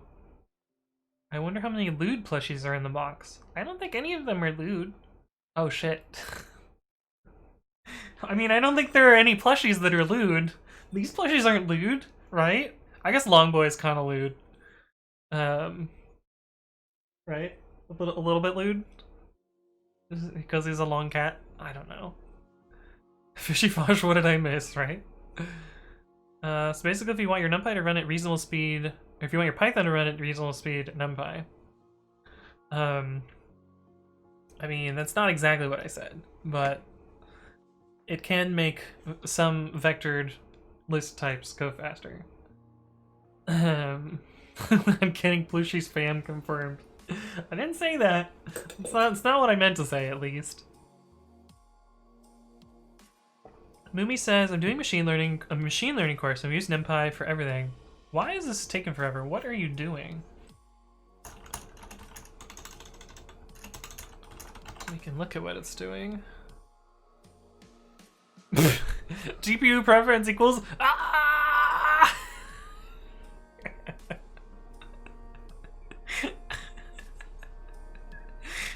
Ah!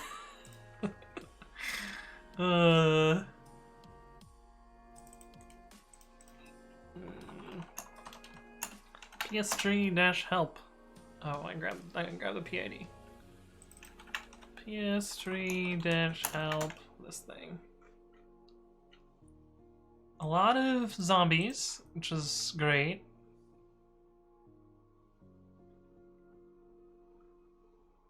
Bootstrap fork.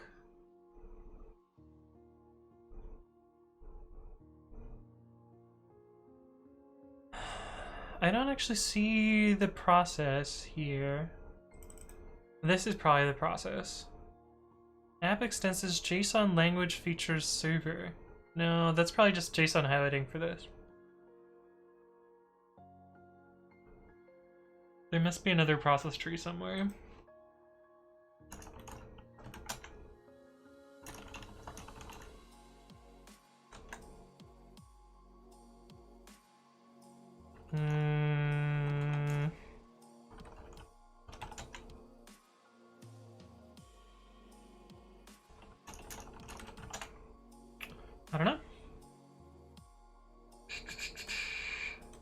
try one of these ones.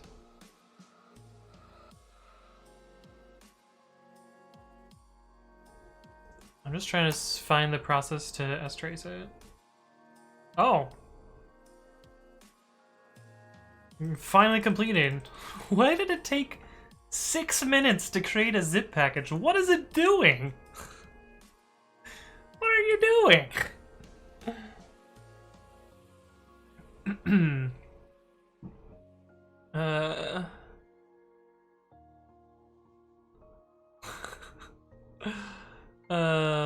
Little did Anthony know, and that directory was an alias to his home. What? What? Oh, and it's deleting it? No, I think it's fine.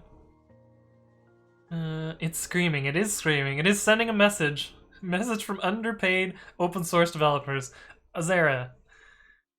You know so well. Underpaid open source developers. It zipped, yeah, it did finally zip. Why is it so chunky? What is possibly in this giant package? Oh, we can look.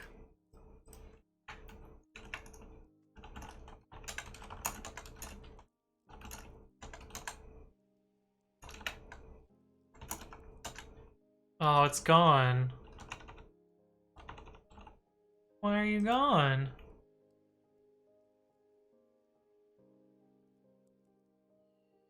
Wait, now it's building another. Now it's running pip install. What is it? What are you doing?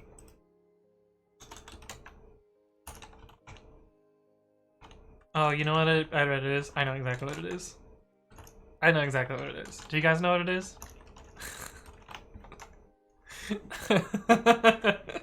I know exactly what it is.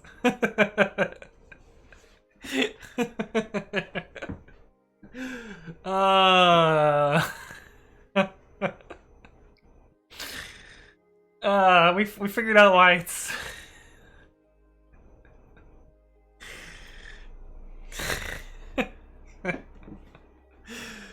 Yeah, fucking node modules.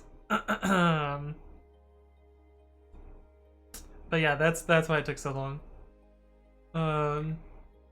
So yeah, we're gonna have to rerun this after it's done, because can I just cancel this? Can I cancel it?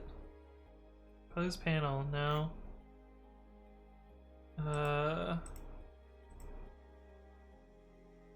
Nope, I can't cancel it. We're just gonna let it go. Oh, that's so funny. Why didn't it, oh, probably because we don't have a git ignore? No?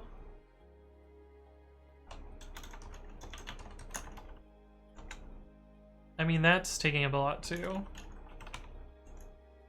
So we can get rid of the terraform because we know it didn't work.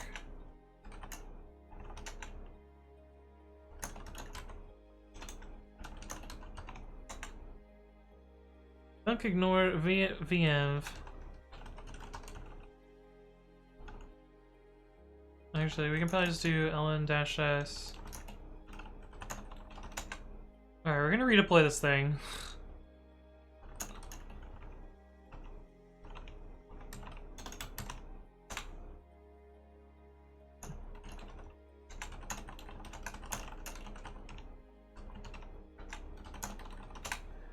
I don't know if I'm supposed to check in this host.json or not.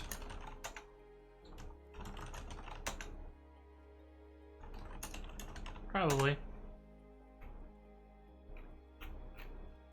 Deploying successful. What are you still doing? Anyway, it did upload, so in theory we should be able to look at it now.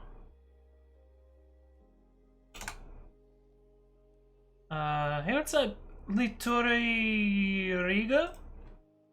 Thank you for the follow. Welcome to the stream. Control C should work. I don't think it's actually running a terminal. 404. It's supposed to be an API/function app.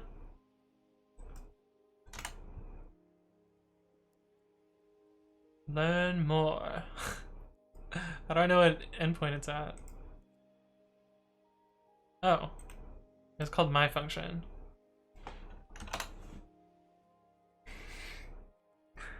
Oops. Why are you so difficult to copy?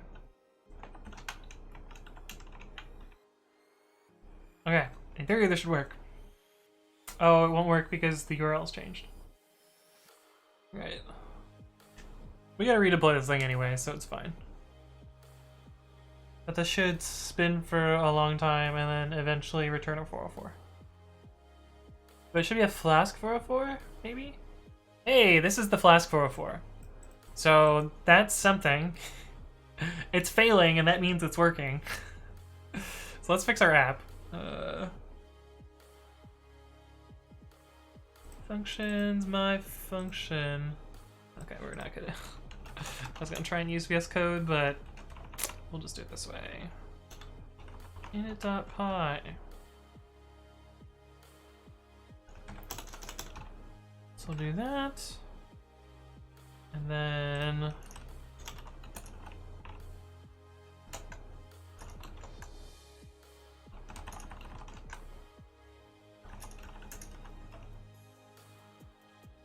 alright, let's see if deploying takes forever again. Deploy to despawn. Yes. What is done cannot be undone, says Freakins. Indeed, indeed. Hey, what's up, tea over coffee? Hello, hello. Wait, you were here a very, very long time ago, right? Or was it recently? Your name sounds familiar, but I don't remember from when. But welcome back. I didn't get what you're doing. We have Bang today, which shows what I'm working on. There's no way we're gonna get to goal 2, so we're mostly gonna be trying to get goal 1 working. And oh, you were here. Oh, you're here from Milky Raid. Oh, I see. Nice, nice. But yeah, we're trying to get this function uploaded. Yo, see how much faster this was this time? How many? Where's the number of megs that it built? 488 kilobytes. It went from 400 megabytes to 400 kilobytes. Even 400 kilobytes is a lot. I don't know what else it's zipping up there, but much, much, much better than before. And theory, this should say hello, hello world. Hey, hello, hello world from my function. Oh my goodness. It's zipping get? Oh, maybe. How can I download the zip? Maybe I can look at it in here. Functions. Refresh. Oh, wait. We are in Astilly demo 2. Right. Functions, my function, code. Whoa, what if this just opened like VS Code in here? Editing functions in the portal is not supported for Linux consumption function apps.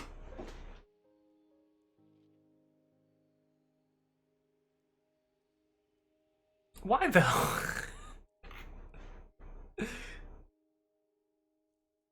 What? Why would they just disable it for Linux? That seems silly. Anyway. Word megabytes was ludicrous, right? Juice says, I'm coming over, which means Celis is taking my 3rd place. Oh no, you're losing your place in the chats. Steven Medito says, try your website name .scm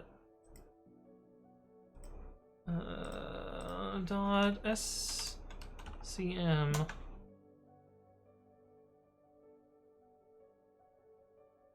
Went through the single sign-on. And blank screen! Hello? Hello? Is this supposed to be a blank screen? Is that what you were trying to get me to do? Network. We get a 200 Favicon returns back text/plain. Perfect. Anyway. Okay. Let's do the third giveaway. Seem fine? Giveaway start. So do bang giveaway. It is for Azure Swag, which I do not know what it is. Mystery Azure Swag. So please join. And I kind of want to see if there's a way to make Flask use a different entry point, or if there's a way to make it serve out of the root. Azure function app serve out of root path.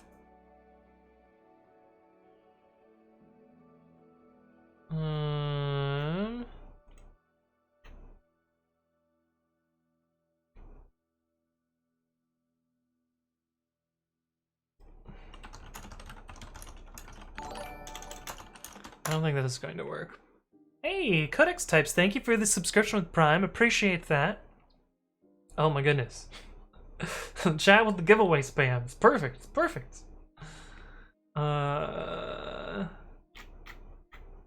It's one of those pay-to-win giveaways. I mean, I just felt like if you're not a subscriber, you should be a subscriber.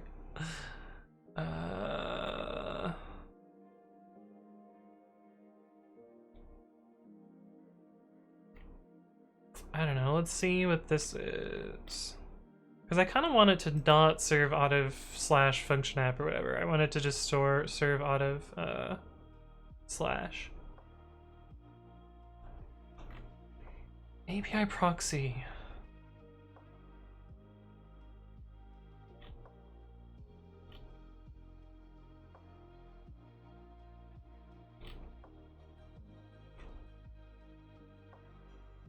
Maybe there's something in here.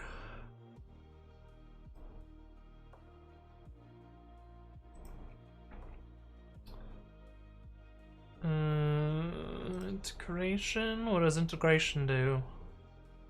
Oh, that looks cool. Trigger. Request parameter name, rec, anonymous, route template. The route template, yes, oh, you can see that, but it's really, really small. Allows you to change the URL that triggers the function. The value should be a relative path. Path segments must be treated as parameters. No, I don't think that's it either. Function keys. Okay, we're not going to show that one.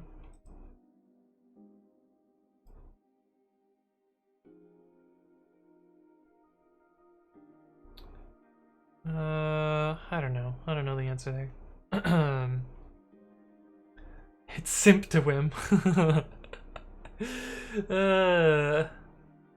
In Blanky, you trying to inject here? Ah!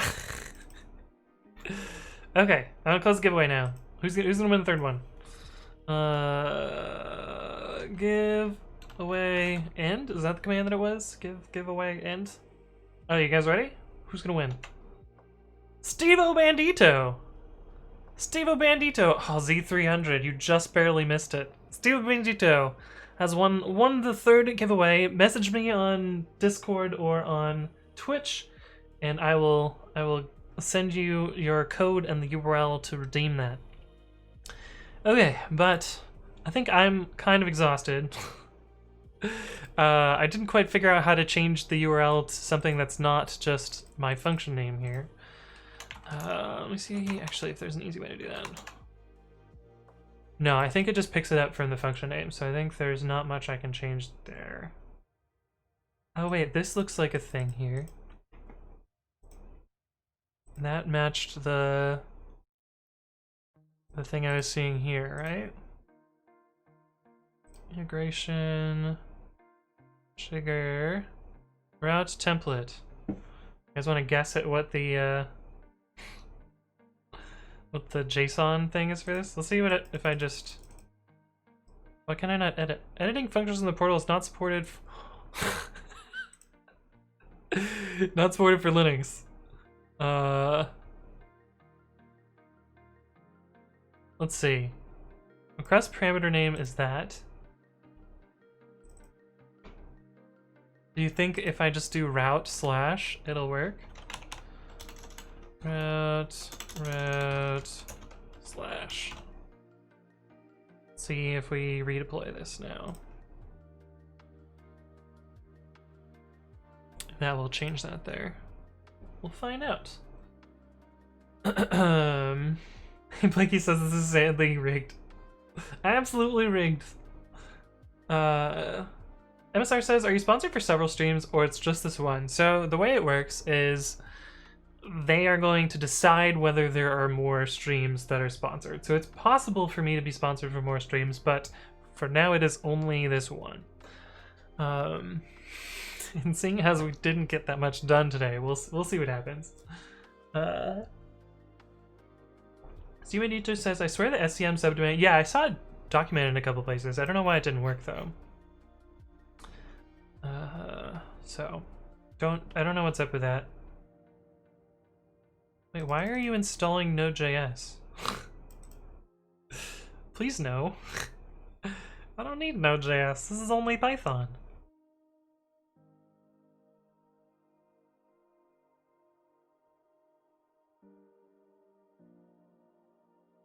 I also wish it told me. Oh, it probably does tell me the commands. Completed. Ooh. Oh, it works! It works! Okay, so you can change the route using the route thing. Oh, but that means everything else breaks. So you can only specify one route. How do you make it all of the routes? Oh, I changed my size. Okay, we're good there. Let's look at that in the terminal now. Stop, refresh. Such a strange error there.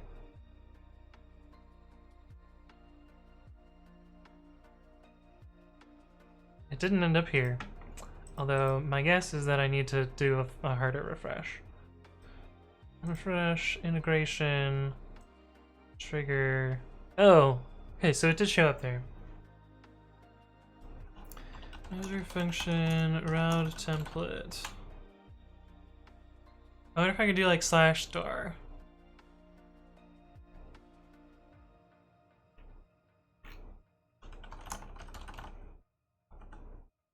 Route template. The default value, if none is provided, is function name. Customize the HTTP endpoint. Here we go.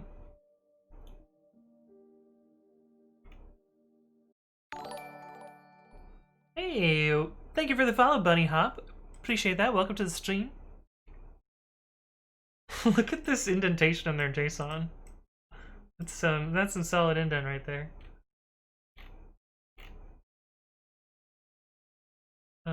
By default, all function routes are prefixed with API. You can also customize your or remove the prefix using that. So we did this already. Using route parameters. Oh, what if I just set it to the empty string? Let's try that. I like how these look the same, because this is using VS Code themes, and this one is actual VS Code. Wish the deploy was a little bit faster, but...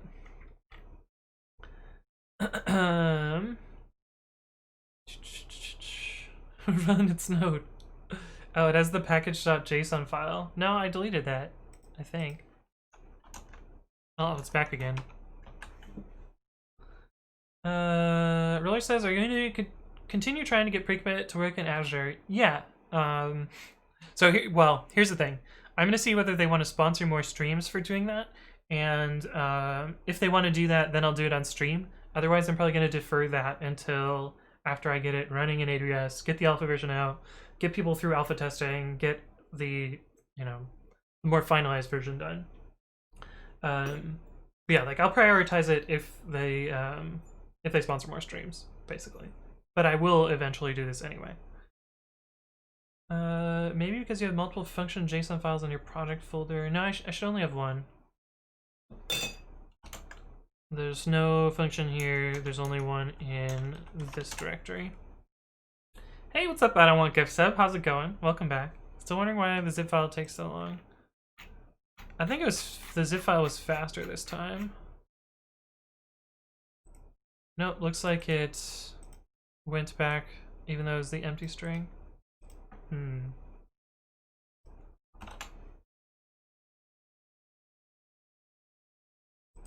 Yeah, and slash doesn't work.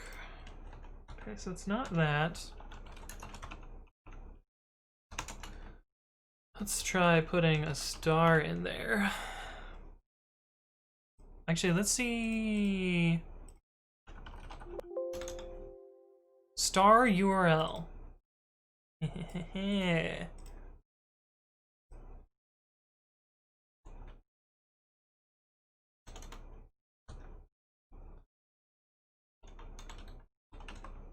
Let's try this first.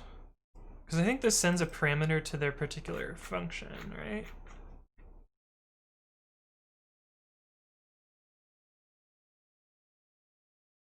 Maybe? Oh wait, there's this backend URI thing too?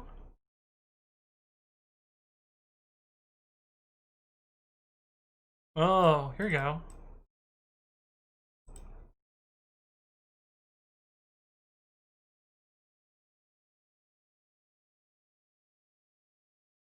No, this is proxying crap. That's not what we're dealing with. Oh, also the music stopped.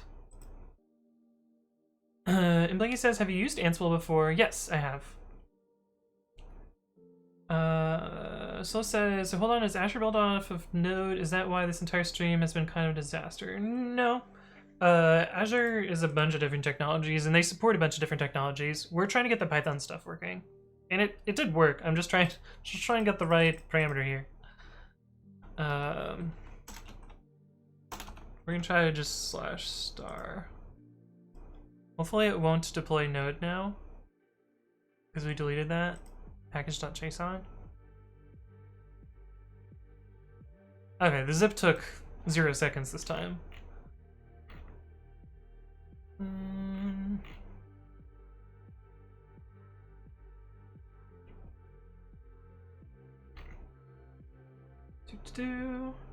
Shazarat says, real quick, check your Discord DMs. Okay.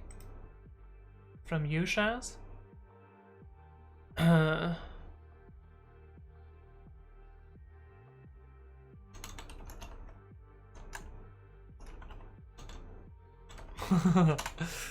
see.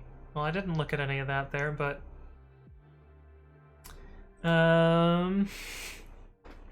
we'll just we'll see what happens there. Is it really a sponsor stream? Yes, this is the sponsored stream.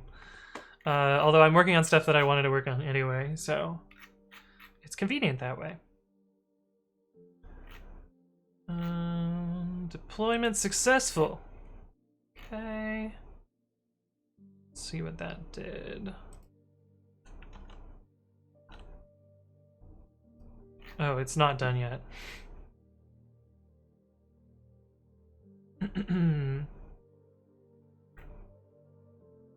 Slash star.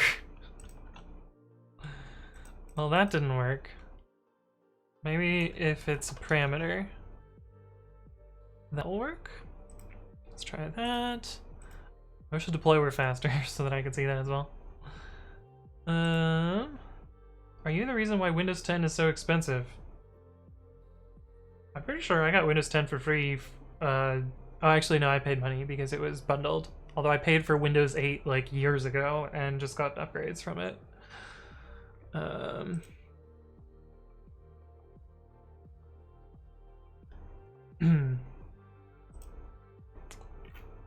But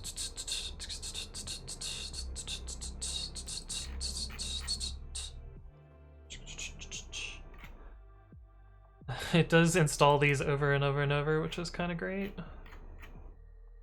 I wish I could cache everything here, because I'm really only changing this file. But, I don't know. I don't really expect that to be super fast. It's probably expecting you to use... Oh, I could probably use the local debugger instead. Instead of doing this deployment over and over. That would probably be faster. Okay, so... Okay, that's what I wanted. That's perfect. This is exactly what I want. This allows me to use any path, and it will send all of those paths to my application. But that's actually pretty cool. Let's see. I don't think I want to check in the VS Code directory. I'm also concerned about what this local.settings.json is. Oh, okay, it's fine. It just says Python. Is encrypted false?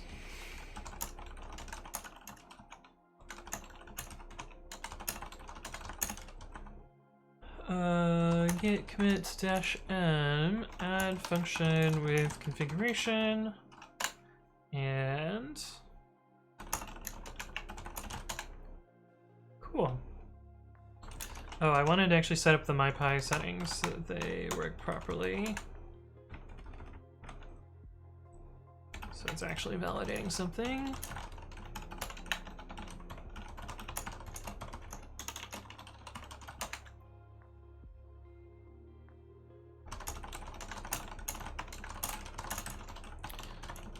Actually validate MyPy.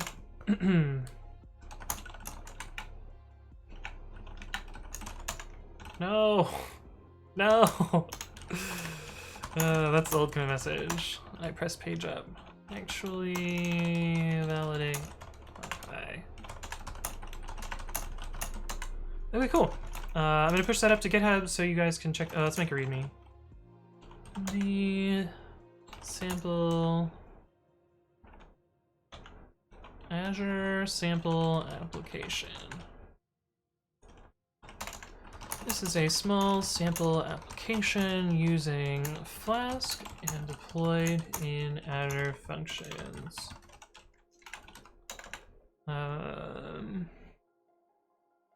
To deploy... Oh, I should edit this in the other window so you can actually see it.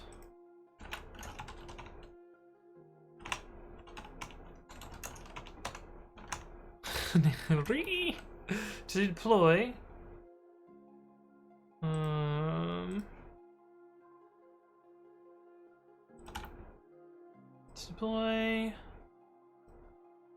these windows are all over the place. Okay, we can close this window now. Yeah, close you now. To deploy, follow. Oh, I didn't want to close VS Code. Follow the tutorial. Follow this tutorial.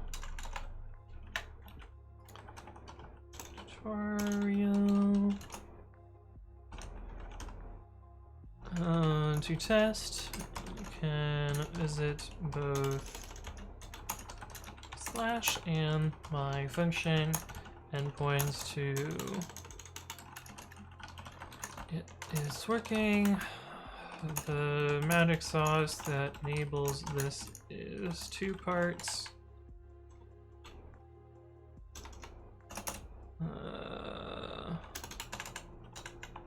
One, the extensions.http.route prefix. Oh, the music has stopped. Oh, YouTube has changed their player a lot. What is going on here? What? In host.json, removes the needed /API, and then function.json, and then bindings 0.route in my function /function.json, respond to all routes, not just my function. I think that's enough of like kind of an explanation for what this is. And simple readme. And I'm gonna push that up, and I will link that in the chat so you guys can check that out.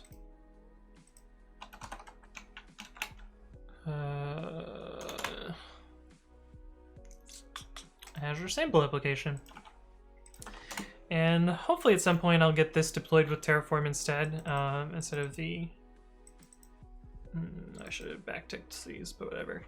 Because it would be better if it was deployed with Terraform and not VS Code, but That's for another day. Who needs encryption? Yes, indeed, Steve Benito. Who needs encryption? But yeah, this worked well. But I think we're gonna wrap up the stream there because it's been 4 hours of streaming and we got goal 1 done. Goal 2 was a little bit ambitious to get done in one stream, so I'm not surprised we didn't get to it. But I will work on that eventually. But let me do my little spiel, and then we'll go find someone to raid. If you guys have suggestions for raid, leave a comment on the stream. But anyway, my name is Anthony. I upload previous content to YouTube, and that's youtube.com/AnthonyWritesCode. So you can see, previous streams are these black videos. I also have educational content, which I upload almost daily. It depends on when I record, but you can check that out here, and those are the purple videos. I normally stream Monday, Wednesday, Friday, and Saturday. I confused myself because today is Thursday. And I announce my streams in 2 places, and those are all at noon Pacific time. I announce those in 2 places. One of them is twitter.com/codewithanthony, where I basically say what I'm going to work on, and then I end up working on it. Oh no, Russ Jr., shoot! You'll just have to catch the VOD. I also announced them on the Discord, which you guys are free to join. It's a small programming Discord where, yeah, we talk about programming and stuff. There's some fun memes. There's a beginner's channel if you're just starting out in programming, you want to ask questions. It's kind of a good place to query for stuff. And we also have specialized channels for some of the open source technology that I maintain. But yeah, thank you all for watching, and let's go find someone to raid.